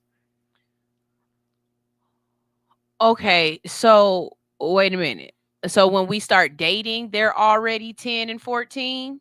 Or by the time you're married? By the time I'm married, they're 10 and 14, which means I probably was in their life when they were younger. Mm-hmm. Yeah. Depending on how fast, love is love, girl. What if y'all get married within 6 months? I never, versus no, 3 never years. Again. No, never again.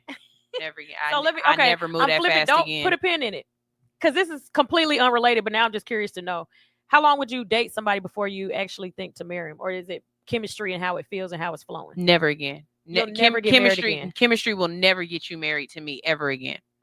Okay. So how long would you be with somebody that wants to get married at some point? Would you remarry first is my first question before I even ask that, because if you don't, there's a pointless question. Would you ever remarry? I'm a Libra. Love is love. And so Libras can never take marriage off of the table, because at some point I feel as though we become serial monogamous. You know what I mean? Like we zone in on people, right? So I can never take marriage off of the table if I was single again. I won't do that. Mm-hmm.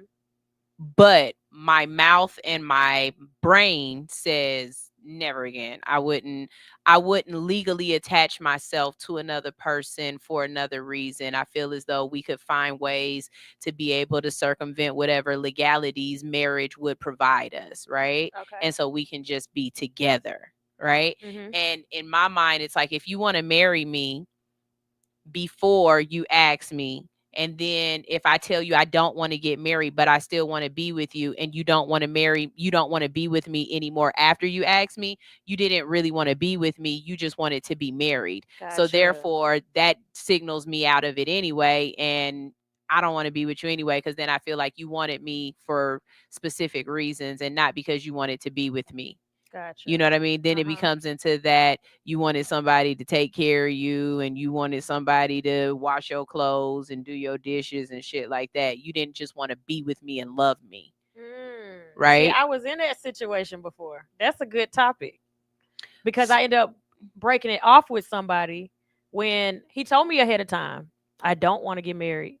I don't want to do this. I don't want to do that. And we had a off and on relationship. And the more on it became, he was acting like a husband. Mm-hmm. So that changed the dynamic of what we were doing, to where I assumed, since you changed in how we move, you have to have changed your mindset. No, he just got comfortable in being with you, right, and being all of that for you. Right. So for him, he knew I wanted to be remarried.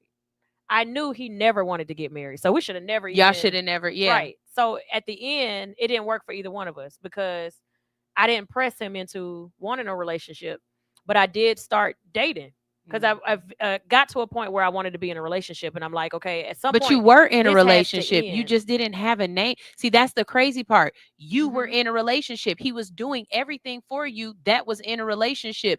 Just because he didn't say, this is my woman. But I don't look at marriage as a piece of paper, though. It's a whole commitment for me. Okay, so then we could have went in the backyard, got 4 friends together, and jumped over a broom. Like, what is up? like we could have went through the whole ceremony. Maybe you want to wear a dress and everything. I put a ring on your finger and everything. Not legal. We can do, but I'm talking about the legality for like why people marry and when they get divorced and what needs to happen with all of that. Guess what? Mm-hmm. I will add you as a beneficiary to all my stuff. If somebody wants to do that, I will go ahead. That might be why somebody doesn't want to be married, because they don't want to do all of that stuff. Yeah, like I would have to ask that person, what what are the things that you want out of marriage that you're not getting out of me now? So that you would would be the want them to question. do that. That would have to be the question. And if they don't want to do that. But to me, if they would do all of that, why don't you just get married? Because that is the core of what it is. It ain't necessarily just to say I have a husband, I have a wife. It's all the benefits and stuff that you're talking about. That if they don't want to be married, we can go and do all of this stuff. Why don't you just get married? And hence the reason why I wouldn't want to get married, because for me, I know everybody's going to say, well, then you're always thinking of the out. No, if at any point I feel like I have to go, I don't need anything that's going to prevent me from going. Okay, so Where I am in my mind now. Let's say in my dad's situation right now, he has to learn to walk all over again, right? He's in and out of the hospital. My mom has to do a lot of stuff to make sure he's good because he can't do everything himself.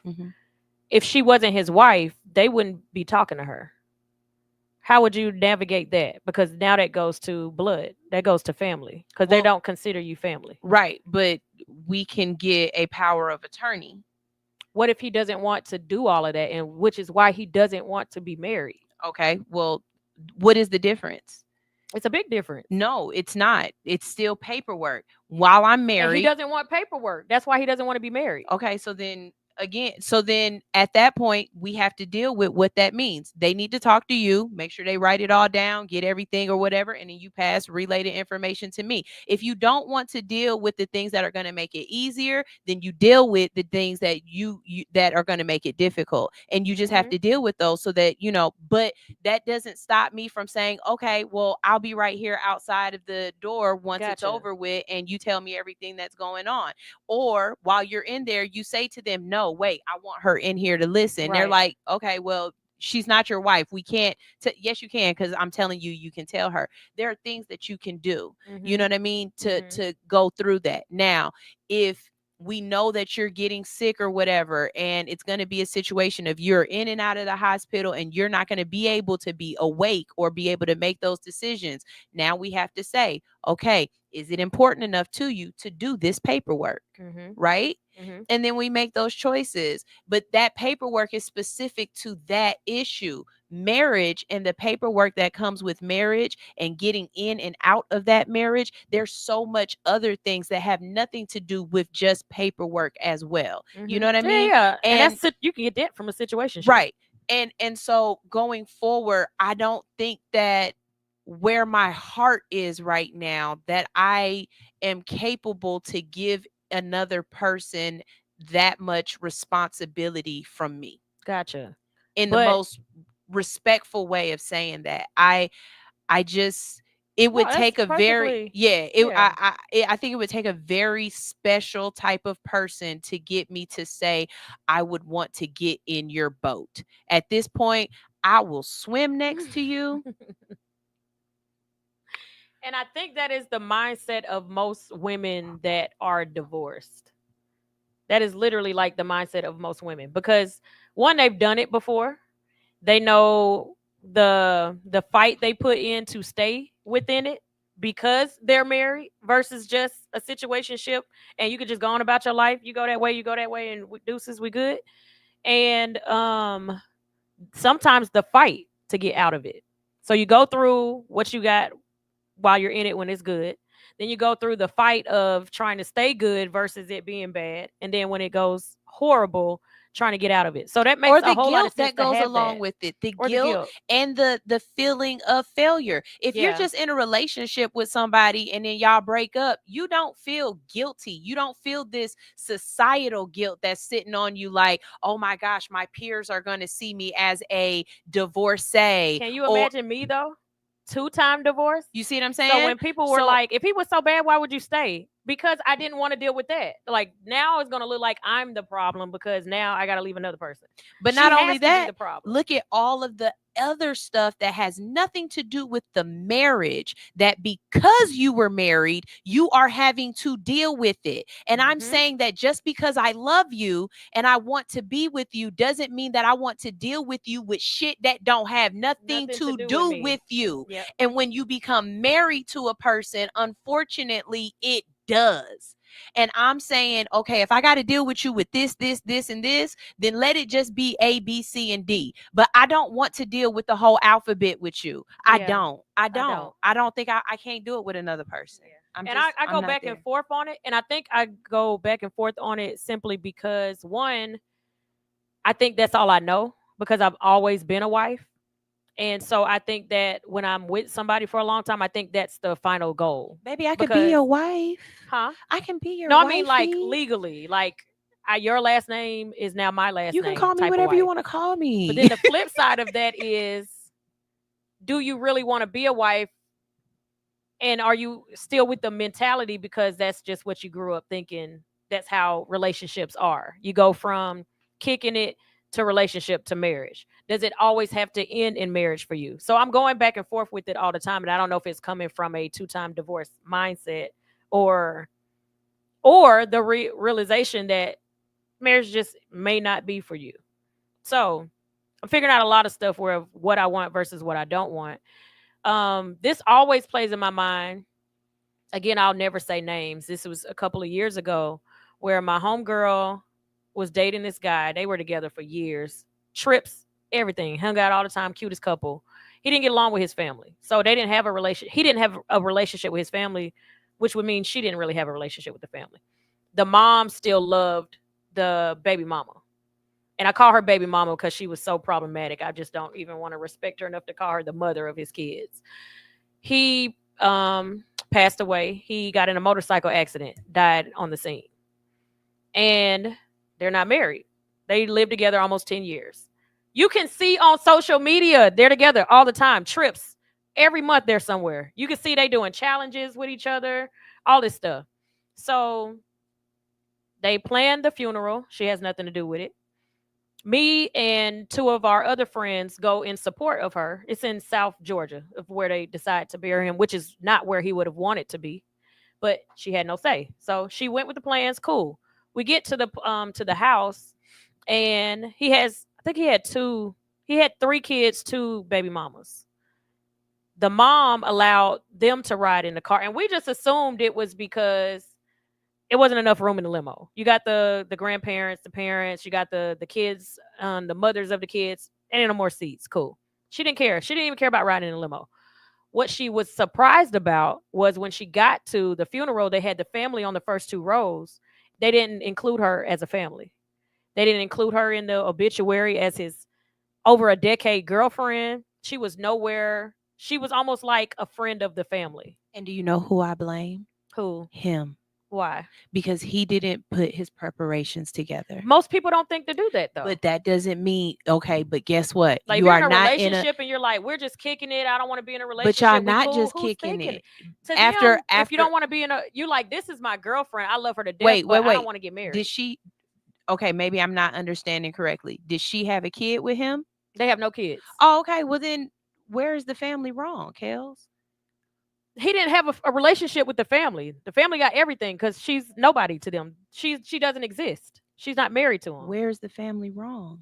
They are wrong because he didn't even like his family and they got everything. But he didn't do anything. Most people don't. Then where is the family wrong? They are wrong because they should have been like, no, we know if they have you are his family. But we have not been there. We don't deserve this money. We don't deserve these cars. That's not how family works. Of course they don't. That's not how family works. If paper was in place, they wouldn't have had no say whether they liked her or not. And whose fault is that? Both of them. So if you get in a serious relationship with somebody, and he don't want to do all that, are you going to still be with him? Because now it makes it seem like if you don't put me on all your beneficiary stuff, I don't want to be with you. Well, no. Okay, so. And y'all are 5 years in. No, if that's the situation, then I understand what this like. See, that's the thing. Everything is a choice, right? Right. Everything is a choice. Mm-hmm. So it's like, one, it's either the choice of keeping your head in the sand and not doing anything about it, not putting things in place to protect people. You love this person so much that you're going off, you're doing things with them and stuff like that. But let's be real. When you get your insurance for your car, for your motorcycle, you could have called Geico and said, hey, if I get into an accident or something happens to me, I need to pay out to be XYZ. Mm-hmm. You know what I'm saying? When Mhm. you're at work and you're doing your insurance or you're doing your packages or whatever, there's a line right there that says beneficiary Mm-hmm. that you can mark anybody's name on there and change it at any time. And it's a phone call. It's a very simple thing. It's very quick and easy, But this right? is how I look at it. So if I'm in a serious relationship with somebody and we're not married, I don't want to buy houses with this person. I'm not putting them as my beneficiary because we're kicking it. So then when something happens to you, then you don't care that they didn't get anything or that again, where is the family wrong, Kels? He didn't have it enough to protect her. Mm-hmm. Whether she was his wife or whether she was that important to him. 10 years, at no point in 10 years. And you're talking to somebody who was in a 10-year relationship, living with somebody, having this conversation like, hey, look, where are we going with this? Yeah. And if it's not going there, then what is this, right? So if that person doesn't want to do those things, that at that point becomes your choice to stay or go. To stay or go, knowing that every day you don't get to decide on how this happens, because the same thing goes on her But ain't side. that kind of like the responsibility of a union? The same thing goes on her side. What if he didn't die in that car, in that motorcycle accident? Now she's not married to him, and now they can't go on trips no more. Now he can't do things for her. Now whatever. And guess what? He don't have no family. Like you said, he don't have no family. They ain't around him or nothing, right? But guess what? They're not married. Right. So she doesn't have to stay. Right. She don't have to nurse him back to health. She don't have to be with him through his good times and his bad times and his hard time. There is a choice. And marriage makes you have to do that choice regardless. That's my point. Right? Yeah. So if you're not married and you're still making this choice, then you have to find some kind of way to protect that choice. I just feel like if I don't want to marry somebody, I wouldn't give them that much power. But if I don't want you to be my husband, I'm not giving you that kind of power. But think how easy it is me. to, I'm not right. about And how I feel you. anybody And else I has feel to you. think. But think how easy it is to change that. Like, okay, I give you a for example, right? Okay, right now I'm married. Of course, my next of kin, my beneficiary choice or whatever is going to be my husband, right? And that just kicks in specifically because we're married, right? Yeah. But I've got a life insurance policy. Does my husband have to be on that life insurance policy? My choice. Marriage don't supersede that, so it don't matter anyway, right? Okay, let's say me and my husband become estranged. We're still married, right? Yeah. But something happens to me and I get put in the hospital. I can still put it in place. I can have the foresight of mind to make somebody else, KELZ, is now my next of kin on paperwork because I made that choice. It's going to supersede that marriage, like that marriage regardless. Right. I mean, it sounds perfect, but And most so, people do not think like that. Most men, they don't want to have paperwork anywhere. That's why they don't want to do marriage. And then, so they're not thinking, oh, I don't want to give you a ring in my last name, but I'm going to put you on all my life to protect you, but you're not my wife. These are the conversations you got to start having because more people are getting into the mindset of they don't want to get married. More and more. What's the difference? Because we're coming into a generation of people who don't want certain issue. Like I get what you're saying, KELZ, and I'm like, and I see it. I do see it. How it's like it's the same thing. Why not just? I can't get there. But it's like. Yeah, I can't. Is anybody else understanding what I'm saying? Or I don't even know if they can hear me over there because they can hear me. Like, I don't know. Somebody said they were both wrong. They were wrong to cut. Oh, they're talking about the situation. They were wrong to cut her out completely. Yeah. Like morally, yes. On an emotional level, yes, they were wrong. But did they have any legally? Legally they didn't have to. They didn't have to do any of that. She was just a girlfriend. Or somebody might say, okay, but she wasn't a enough girlfriend for him to bring her home. Right. Whether he was estranged for them or not. she still never brought him home. You know what I mean? Like, I don't know. To them, he might not have been estranged. That's his story. Right. That they were estranged. To them, he just up in the big city living his life and he don't never call home. I could be estranged from my family as far as they concerned. They didn't get along, period. Well, but that was their situation. Yeah. And that's why I'm like, y'all know y'all don't have a relationship with them. You know she is his only family. That was messed up. And but that opened my mind as a younger girl of why marriage was important to me. From that, because I personally know somebody that got the shit. And then I think it also depends on as a person, because in my situation, I'm such a walk away from it all person, right? Like so many people are like, no, I gotta get what I'm doing. You know, I'm owed this or I just walk away. I could really just walk. Like, don't worry. If your kids was younger and y'all got divorced and he didn't help out with the kids, you just be like, cool, go on about your life, leave us alone. We got it. I got it. And I'm completely different. And the reason why I'm grateful that I had the father of the kids that I have, because I would have been the one. I don't mind going every month down and letting them know that he didn't pay. And I would take a day off every month and do that if I needed to. And see, for me, the energy to do that, it would cost so much more. It would cost the investment for that would cost too much that eventually I'd have to let that go. But I also know that karma works in so great of ways. I want to be alive when karma works for me, because I ain't never seen karma work for me. Oh yet. God, I've seen karma work. I ain't seen it. I be feeling like it don't work. I've seen old people that should have got what was due to them and died happy. I've definitely posted on I've posted on Facebook a couple of times. God don't play about me. And when I did, I was talking about very specific instances where God showed up and said karma is real and God don't play about you. He get the ones I don't care too much about. He get them fast. The ones I be like, look, I come to you every week. Oh no, see, some people suffer in silence. And you have to trust that. No, you got to trust that. You got to live in that. I watched a video on that. They were like, you're saying you don't trust God if you come in between him fixing it for you. And I was like, oh, dang. He said more to it than that, but that was the gist of what the message was saying. Yeah, you got to trust that God is. Look, let me tell you something. Let me tell you something. Baker's shoe store. Baker's shoe. I am the reason why Baker's is shut down, and I know it because Baker's got me arrested for 3 days for stealing money that I did not touch. I wasn't even in the building when the money was stole. Okay, and got arrested and put in DeKalb County Jail for 3 days, friend. Worst 3 days of my life. Do you know Baker's was closed down within 6 months? They went through bankruptcy and all the stores was closed down. Please, God, don't play about me. Don't play with my friend. Okay, I'm not gonna say who, but somebody very close to me stole my car from in front of my house and was driving around. Like, God don't play around me. Do you know that person wrecked that car on my birthday? God don't play about me. That's why I'm sitting here like I know what's gonna happen, and I might be feeling what I'm feeling now.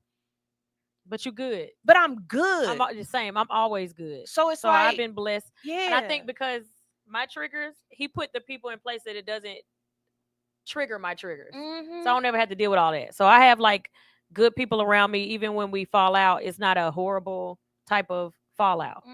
You go your life, I go mine. It's somebody that I want karma to hit today, and it ain't hit yet. But I'm like, you know what? I have my moments where I'm human, and I get into these. Oh, I gotta get it because God he ain't moving fast enough. I got this. Give yourself the grace. Go take care of the rest of the world. I got this one. And then it's like my homegirl was like, "You told me it was the help. Why are you worried about the help?" And I was like, you know what? You're right. I gotta snap back. So we have those moments to like that too. Karma does work, baby. Let me tell you something. It's still yet, but I'm waiting.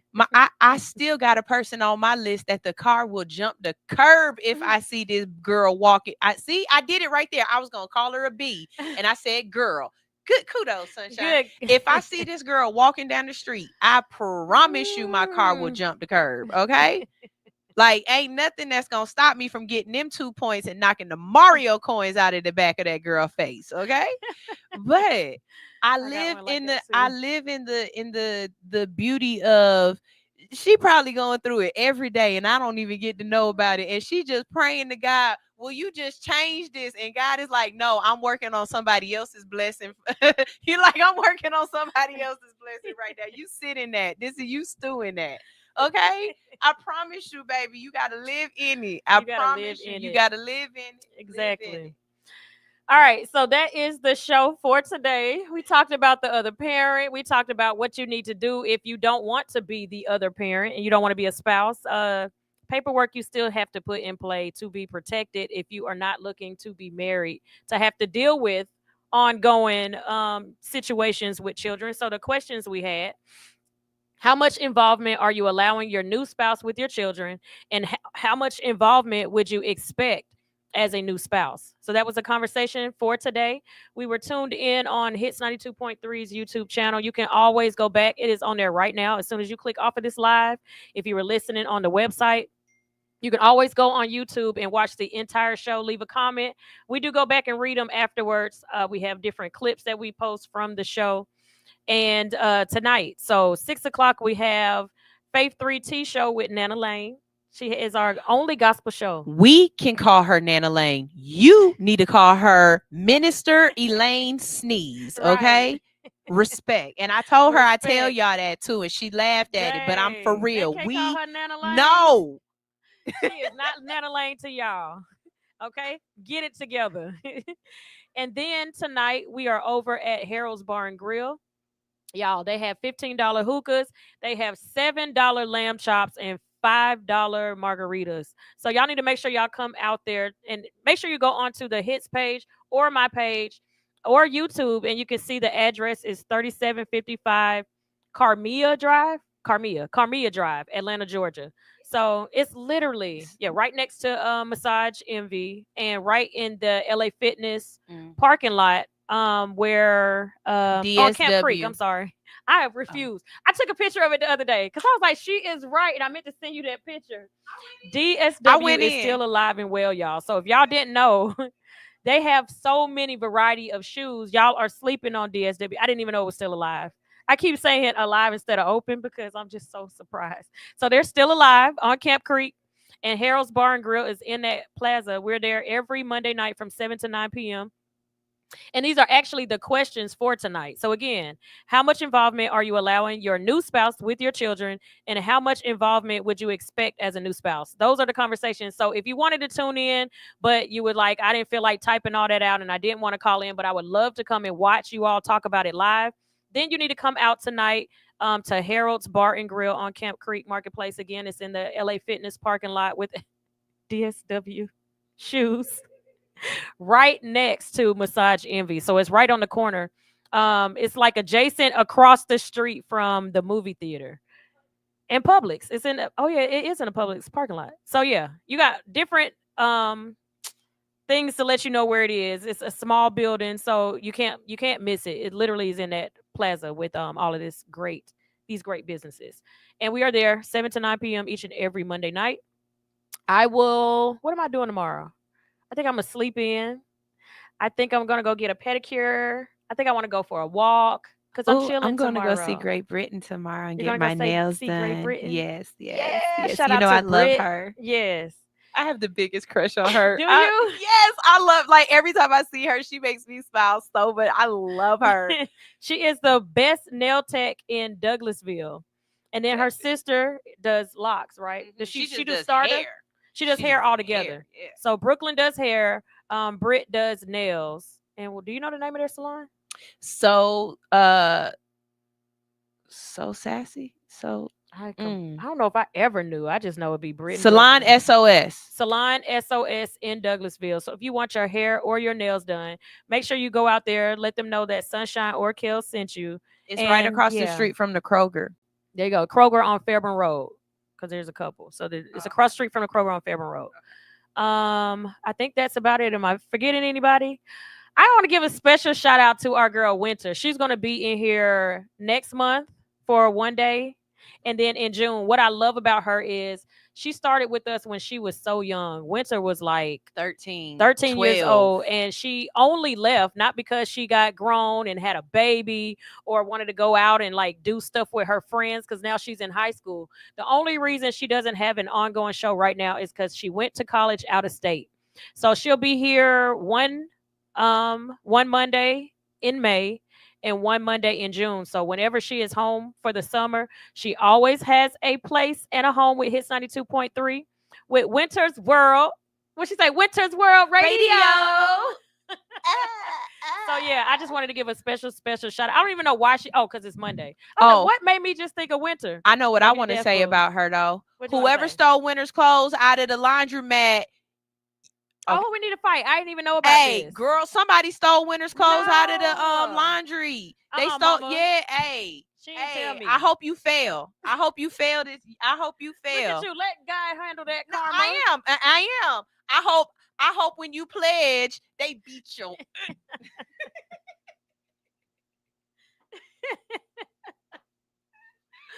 So yeah, shout out to Winter's Hope World. your that'll computer be here fall in next water. month. You so stupid. Not you want them to fail all together for the clothes. God dog. Her karma comes deep. Like they say when you go to hell. HBCU? No. What's the saying? Oh, When you go low, I go to hell. Yeah. That's sunshine. When you go low, I go to hell. Hey, I'm a Libra. Ooh, child. I'm learning. I'm so confused on Libras because I know two completely different Libras. No, you just know two different sides of them. See, Oh, that's the the thing. scales. This the scales. We are the only inanimate object on the whole spectrum. Everything else is carbon based except for us. So Okay. we are different, and we be trying to tell y'all we different. And like it's like you either gonna get this one, or you're gonna get that one, or you gonna get this one. It ain't no. Yeah. And if you get the balanced one, oh my God! If It's you get perfect. we wanna love know- you. Like that's when we be like, that's why I be like, KELZ, I I got love a few you. minutes because I started late. I'm thinking I need to be out of here at 2. You own the place. real Shut quick, up. Look, I want to be in order like everybody else. She said, "You own the place." I do, don't I? I'm not about to cut you I off. do, don't Yeah, I? I'm not about to cut you off. You own the place. What? I want to touch on zodiacs. I want to have a whole episode on zodiacs one time. Okay. I went to my friend, shout out to Noel, who had a birthday party on a Monday night that started at like 10 o'clock. And I was like, but when I got there, all her friends are entrepreneurs. So I thought that was dope as hell. That's why she can do that, because all her friends make their own schedules and they do what they want to do. They know it. They know what's So, up. I'm hosting. I'm here at Harold's, and I have to leave Harold's to go to her party. While we're there at this party, You ain't asked me to go. I'm sorry. It was in Douglasville. Remember I told you, I said, I got to leave here and go to a party. Yeah, but I didn't think it was like. I didn't know it was going to be that. I didn't know. It was all females. We were supposed to wear pink. I missed the memo of like lingerie, pajamas, cool, comfortable. Missed that. I had my pink on, so it was cool. When I walked in, she said something about one of the girls being a Leo. And I was like, I was cool with Leos. I was like, I'm just learning who Leos are. I got a homegirl. Shout out to my homegirl, Rainy. Rainy is very boss type, right? I'm learning too that they're similar, but there's some little differences to them. But what I didn't notice about Rainy until after I learned how other Leos work, they like to be in the spotlight. They like to be the center of attention. I met a male Leo that put me in my place, and it took a Leo to do that. So I'm like, okay, that's what I like about Leos. Then, but look, they big pussy cats. They are. They big. I'm sorry for saying that word, but they big cats though. Like they roar. Leos. They roar is loud. But when I tell you, you will hurt their heart. You will crush a Leo's soul. And when they get mad, ooh, Satan. If you want to know Satan, make a Leo mad. I have a brother. He a Leo? He's a Leo. I am scared. I have never pissed off a Leo, but I've seen and heard stories of Leos telling me of what they've done to other people, and I don't want to be on the other side of that. That's definitely a crash out. The Leos are crash outs, but they're like Oreo cookies. They hard on the outside and they smooth just and dark, creamy in the like, middle. You just see this black, this you see it. You ain't got no choice because it's there. Like, what the fuck is that? I need to see what it is. And then you open it up, and it's I'm telling you, if you get a Leo to purr, they will they are fiercely loyal. They will love Yes. you down. Like She I be ready to promise go to you. war for me. I promise you. But baby, if She a you little make crazy. a Leo mad, ooh, they And is this how I loud know and you mad. telling the truth, because she was like, what type of friend do you need me to be, friend? I don't know what you mean. She was like, the other day, I asked you what you wanted to do when you found out he was doing XYZ. What did you want to do? And I said, I don't compete with the help. She said, I shut it down. Now I'm the supportive friend. Like, let's just keep on. Mm-hmm. She said, now it sounds like you want the other me, because I can slash the tires and break the windows for you. I was like, whoa. No, I knew exactly what so she you meant. don't want to do That's not like you gotta She literally was keep me on my leash. She was so serious. She was like, so you don't want to go that far? Mm-hmm. I'm like, no. What are you talking about? So that's Leos. Sagittarius. Everybody knows, and someone just proved my point again.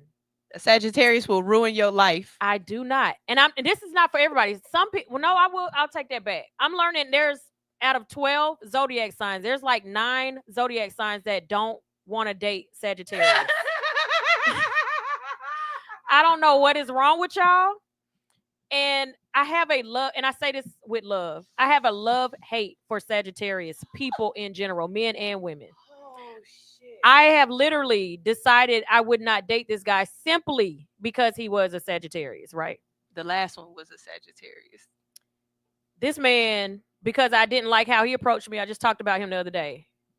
I didn't like how he approached me. He cussed me out so bad. Sagittarius, that's how they move. And I was like, that's why I didn't want to date you, and I wanted to do business with you instead. He was a Sagittarius. I married a Sagittarius. I was engaged to a Sagittarius. My mom is a Sagittarius. My business partner is a Sagittarius. So my love-hate is I wouldn't move the way I move without having a Sagittarius connected to me in some kind of way. Sagittarius are the types that I like to say, if we're in a plane and we need to jump out, I'm going to read the manual and find out what's going to go on, the altitude of when I need to let this parachute out. Where a Sagittarius is going to take the instructions with them and jump, and then try to figure it out on the way down and hope they don't hit the ground. A Sagittarius might actually push your ass out. They might push you out. They might push you out while they doing all that too, Yes. which is crazy. Yes. So Sagittarius are the ones that are going to move. They're not going to do a lot of research. They are not going to find out the good, bads, and uglies, because they feel like if I just get started, I can figure it out. But you're also not going to move them. You're not going to move them. You're not going to move for them. A Pisces that is a procrastinator, I need somebody that's going to force me out of my comfort zone to move, because I'm the type that is going to do a year's worth of research. And then after do that research, I need to go shadow and make sure that this research actually makes sense. And then I'm going to make a move. Hey, you just triggered me, because all I hear in my head is that Sagittarius, his laugh. Like, and it would just be the way he would laugh when I'm saying something that I knew was just right and true. And I promise you, a Sagittarius will ruin your life. Sagittarius is different. You have to be strong. You gotta outthink a Sagittarius. You have to outthink a Sagittarius.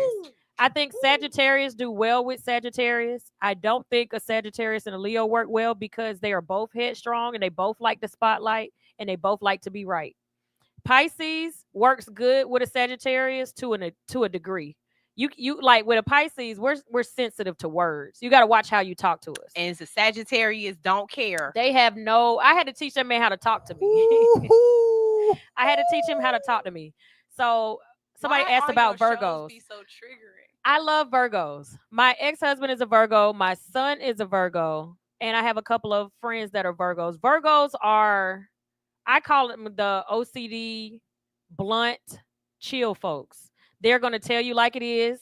How it comes out is not to be mean. They don't go like Sagittarius wants to be mean. Oh yeah, Virgo isn't trying to be mean. Yeah, Sagittarius is trying to hurt your feelings. A Virgo will hurt your feelings and not mean to. They're just being real with you. They don't want you to look stupid. So they're trying to help you out so you don't look stupid. They're very chill, but they need everything to be like, they have a system and nothing really goes outside of that system. They're not very spontaneous type people. Like it's Y'all are like this. Virgos to me are like this. So I call Virgos pre-Libras Okay. because they have so many. We have so many of the same kind of traits. Mm-hmm. But my husband is literally the very first day of Libra. And what comes right before?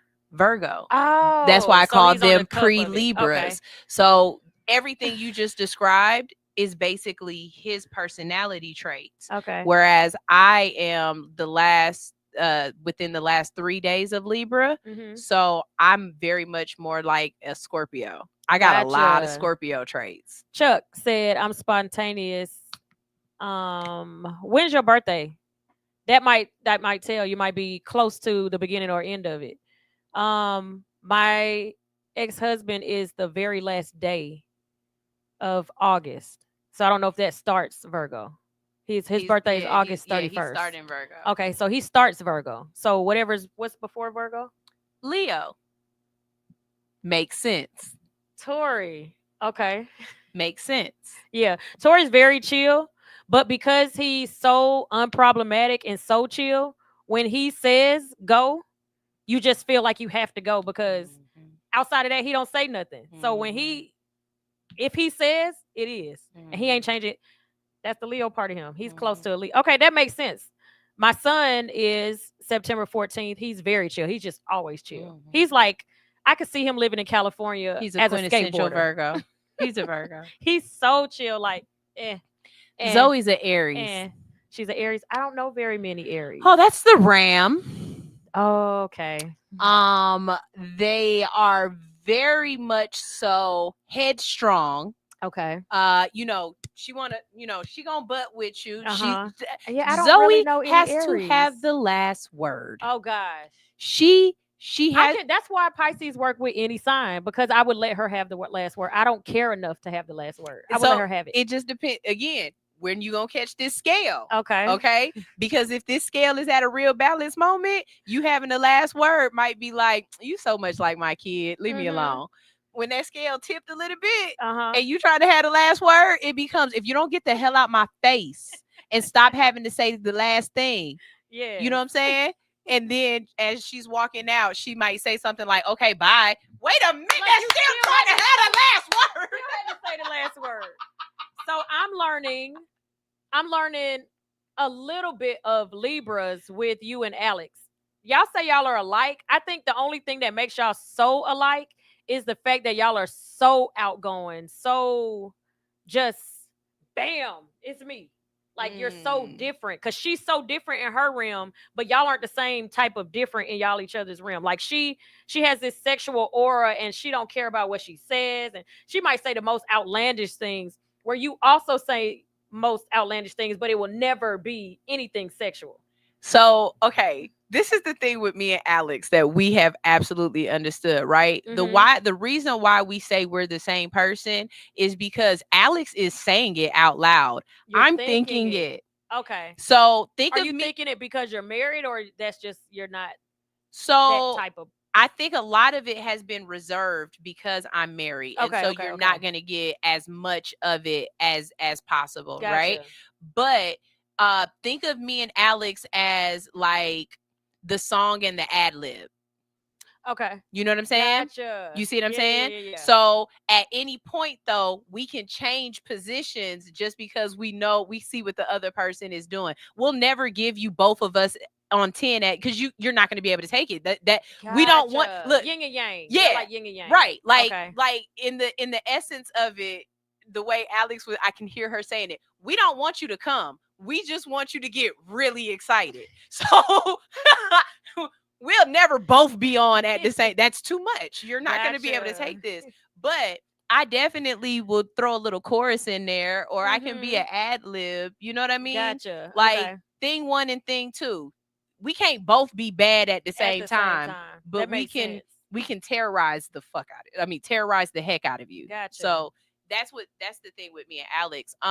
But it's also weird because my husband is a Libra as well, and very different from y'all. I say that we are very much alike, and there are times when, because we are so alike, it's so difficult to figure things out. Because you're fighting yourself. Right. But at the same time, like you just said, we're so different. And so my correlation with him, instead of saying like we're like the song and the chorus or whatever, I mean the ad lib and the main track. No, with me and him, we're two different sides of the same penny. Okay. So like we're a penny, but you got a head, and then you got whatever's on the back of that head, that building. One, it's not even the back of the head. It's a building on the back of that other penny. This is crazy. So that's a whole nother topic. Right though, but it's a good analogy. It makes sense, right? Yeah. So we're very much alike. We're the same coin.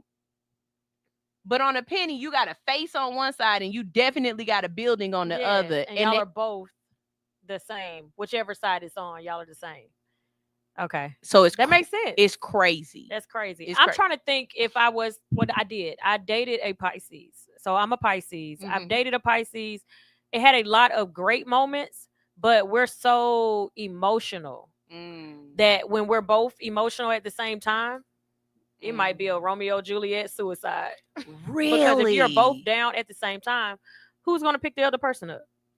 But the flip side to that is we're very nurturing. So if you read, a Pisces woman is like the essence of woman, supposedly. She's like the Mother Teresa of the women. She's very catering. She's very nurturing. She's very submissive. She's very this. She's very that.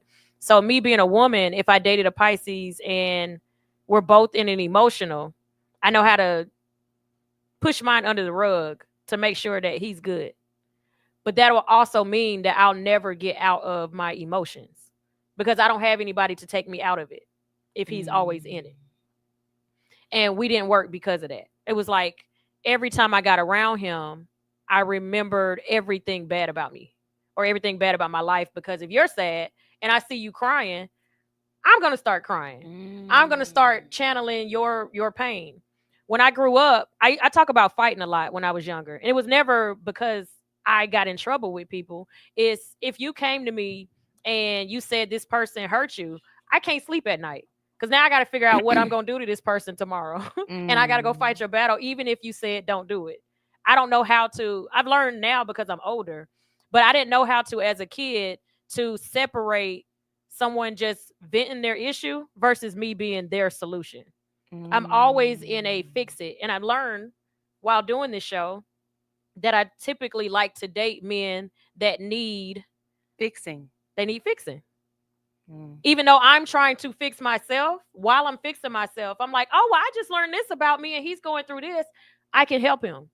I make jokes about myself all the time. I was like, I can always find something amazing to say about anybody, to where even the devil used to be an angel and now he's Satan. And I'm like, well, what happened? They must have I can find something nice to say about anybody on that walks this earth, even Satan. That's just me. I always find like the good in somebody, or that's how I end up with some friends that I have that might not be good friends.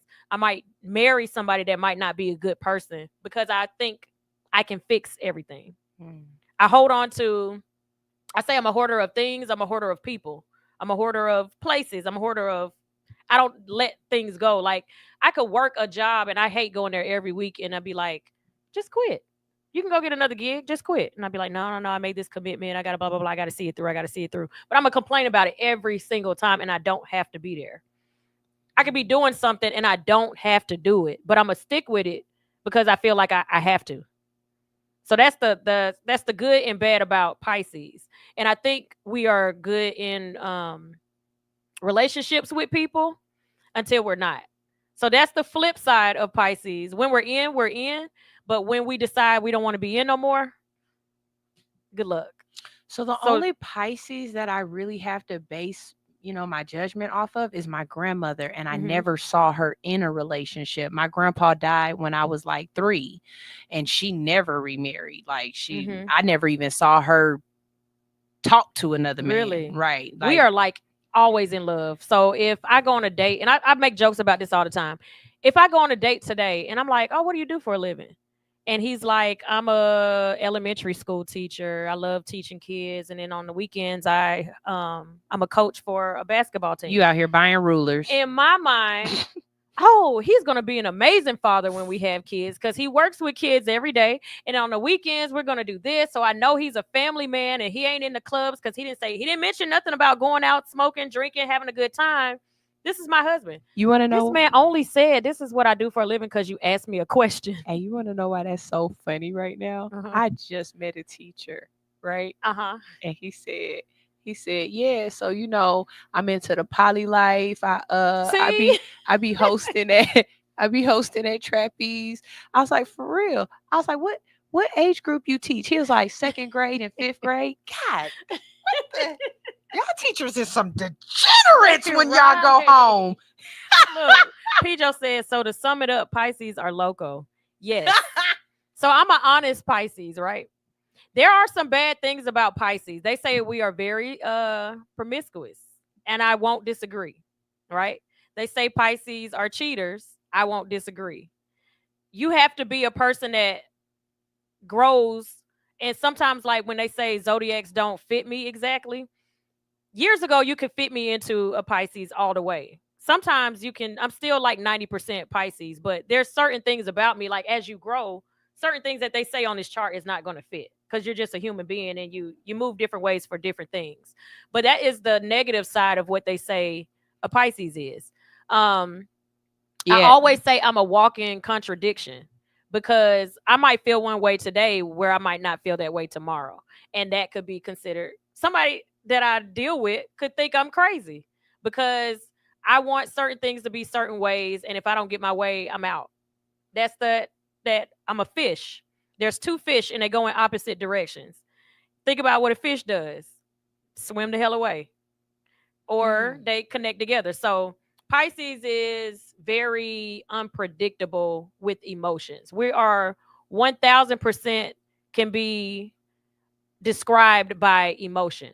We move how we feel. I always felt like watching my grandma, she wasn't about to wait for you.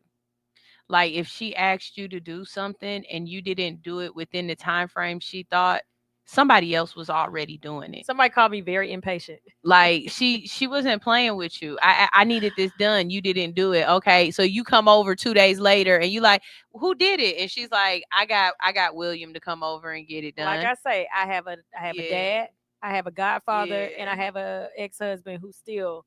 So if you ain't gonna do, I got somebody. I'm not gonna ever go without. I say that all the time. I'm never ever gonna go without. I'll call somebody in here to do something. I'm never gonna go without. And I'm impatient. Mom, I need light back here. Got you. Okay. I'm super impatient. And someone, again, a Leo got me all the way together. And I had to learn you are very impatient, you are controlling, and you're kind of bossy. And I think because this is what happens with men. Because I give that Pisces of the nurturing, the sweet, they just melt into it and give in. Like listen to me, and a woman never judge me and make me feel a certain way, and she makes me feel like a man. They feel the need to give in so that they can keep it. Flip side, I don't think I'm doing anything wrong because nobody has ever told me I'm doing it wrong. So I'm like, if you want to be with me, you got to do X, Y, Z. And he's like, I don't want to do that. And I'm like, and see, the Libra in me might feel like that, but I would never ask for it. That's the flip side to it. So me as the Libra, I'm not going to do that. I'm not going to ask for it. But in the inside, I'm pouting, I'm mad, all of that because you didn't do it. But I might walk away, right? On the other side of that coin, you got Alex who's going to tell you, no, you're going to do this. Or else. I'll tell you this. So I was hosting a party. And a guy came up to me and he was like, can I buy you a drink? I'm always going to say yes, even though I don't. I learned this. I used to always say no. And the servers and bartenders like, you messing up my money. If that man want to buy a drink, take it. And you can just do what you want to do with it. So now I always say yes. So we're at the party and we're having a good conversation. He's telling me what he does for a living. He's talking about his kids. And I'm like, oh, our kids are the same age. He works in and out of town. So he travels a lot for business. Great conversation. This is like 5-10 minutes in. We don't got this much traction in. So a song comes on and my homegirl is like, come over here because it's a line dance. I'm always line dancing. He was like, oh, you know how to dance? Because everybody keeps wanting you to come over there. I'm like, showing him the mic at this point. I'm like, I'm hosting. He was like, oh, I'm so sorry. My bad, blah, blah, blah. And so I was like, no, you're good. I said, my feet are hurting, which is why I'm standing here. And so I was like kind of leaning on the high bar table thing. And so I was like, no, I need to give my feet a break. My feet hurt, so I'm chilling. This man said, you should let me rub your feet sometimes. I said, okay, well, this is the part of the conversation where I walk away. And I was like, I start laughing. I was like, because you're going left, so you have a good night. He was like, wait, what happened? I said, you said something about rubbing my feet. He was like, oh, he said, oh my gosh. And he was like, I'm so sorry. He was like, I didn't mean it that way. It was just a joke. I said, I know it was a joke, but what were you wanting me to respond with? Because if I now it's awkward because I don't want you to rub my feet. I don't know you like that. I don't want to talk about this. What kind of response were you hoping to get from me? So I'm laughing the whole time because the last time I did this, people were like, oh, she's just not. So now I'm conscious. Maybe you're tripping. Maybe you're doing too much. So let me laugh so he doesn't think I'm being like overbearing. Like, oh, she's so stuck up. You can't say nothing to her. But I also wanted him to know it wasn't okay. So he's like, my bad. Back to my job. And he instantly changed the conversation. So in the midst of him talking, he said something to where I had to have a point to it. So then I started talking. He said, I'm so sorry. I didn't mean to cut you off. He said, but I do want to commend you for checking me on that. He said, you almost made me want to call my mama and tell her there's some respectable women out here. He was like, no woman would have ever done that. And I was like, I hope that I didn't make you feel uncomfortable, but that made me feel uncomfortable. He was like, no. He was like, I always make those kind of jokes and nobody has ever done that. He was like, it's refreshing to find women that set boundaries. It's not even it's definitely a boundary thing, but for me it's everybody ain't sexy red. Like everybody like I'm not gonna have that conversation with everybody, and this is from a person who can make an innuendo out of anything, you know what I mean? Like an innuendo is one thing, but sometimes men become a little bit too friendly, too aggressive, too quickly, and it's just like, hold on, wait a minute. Like, just you're attracted, give me a chance to be attracted too, you know what I mean? Like, I don't know, but I blame the overtly sexual connotation of women right now on that, and I don't blame men as much. He literally said that he's never had a woman to check him, and he was like, and he didn't even mean that to be sexual. He was just, we were having a good conversation, and we were kind of cracking jokes, so he just felt like that was a joke he felt like telling. He was like, I didn't mean nothing by it, but he was like, now I know. He was like, now I am flirty. He was like, I can flirt with you, right? You know, he's being funny now. Now he's throwing it back. I was like, yeah, you can flirt, just don't make it sexual. I don't know you. Yeah, you ain't even asked for my number yet, and you already talking about rubbing my feet, sir. So that's like when men be like, oh girl, you so fine, I drink your bath water. And it's like, I pee in my bath water. What do you want me to say that? Right. What do you want me to say that? I pee in my bath water. Because if I say, yeah, you can rub my feet, now you're gonna ask when. And then what do you want me to say to that? Do I give you a date? Right. Like, or do I cuss you out? Like you're starting, yeah. You know what I mean? And so I learned too, some men do that because they want to gauge how far they get and how serious they should take this female. So I'm learning that too. I learned that just from this particular situation where I was talking to my homeboys. They was like, oh yeah, he didn't mean nothing. He just wanted to see what kind of woman you were. Some women, I had one lady on there was like, yeah, you still need healing and blah, blah, blah, blah, blah, because you just, and then somebody else was like, if you really liked him, it would have went a different way. So that's like the flip side of like things that's going on with that. All right, so we're getting ready to wrap up. We're just like kicking it for the rest of this. We started talking about zodiac signs and all of that. But again, make sure y'all come out to Harold's Bar and Grill tonight from 7 to 9 p.m. We are on Camp Creek Marketplace. And we have Nana Lane. Oh, she said not to call her Nana Lane to everybody. Minister Elaine Sneeze. That is her name to all of y'all. She is on at 6 o'clock this evening. And then at 7 o'clock tonight, we will be at Harold's Bar and Grill for the questions and discussions that we had today of being the other parent. Make sure you tune in Monday through Friday from 8 to 10 a.m. for All Hustle, No Fear. Then you got at 11 o'clock every day, men, if you like sports, because I know a lot of men listen to my show because we are always talking about y'all. Y'all are so nosy. Y'all make sure y'all tune in to the GOAT Shop at 11 o'clock each and every day to talk about sports and so much more.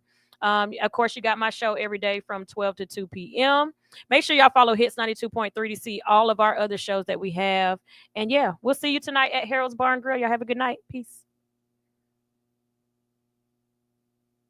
Decatur, Lithonia, Conyers, Covington, McDonough, and all surrounding areas. Something Special Bar and Lounge presents Music Bingo and Karaoke. That's right, you heard me. Music Bingo and Karaoke. Every Wednesday at Something Special Bar and Lounge. On the 1 and 2s, we got DJ P. Joe. Not to mention, we got the host with the most, KELZ. We got drink specials, plus the full kitchen. Seafood dip, salmon bites, sweet heat wings, jerk chicken egg roll. From 5 to 7 is our happy hour. Mix and match, 2 items. Looking for good vibes, delicious drinks, delicious food, something special. Bar and lounge, 1377 Old McDonough Highway, Conyers, Georgia. The best spot on the east side. Express lunch on the go. Not to mention now open for lunch from 11 to 3 Monday through Friday. Look us up on Facebook, Instagram, and TikTok.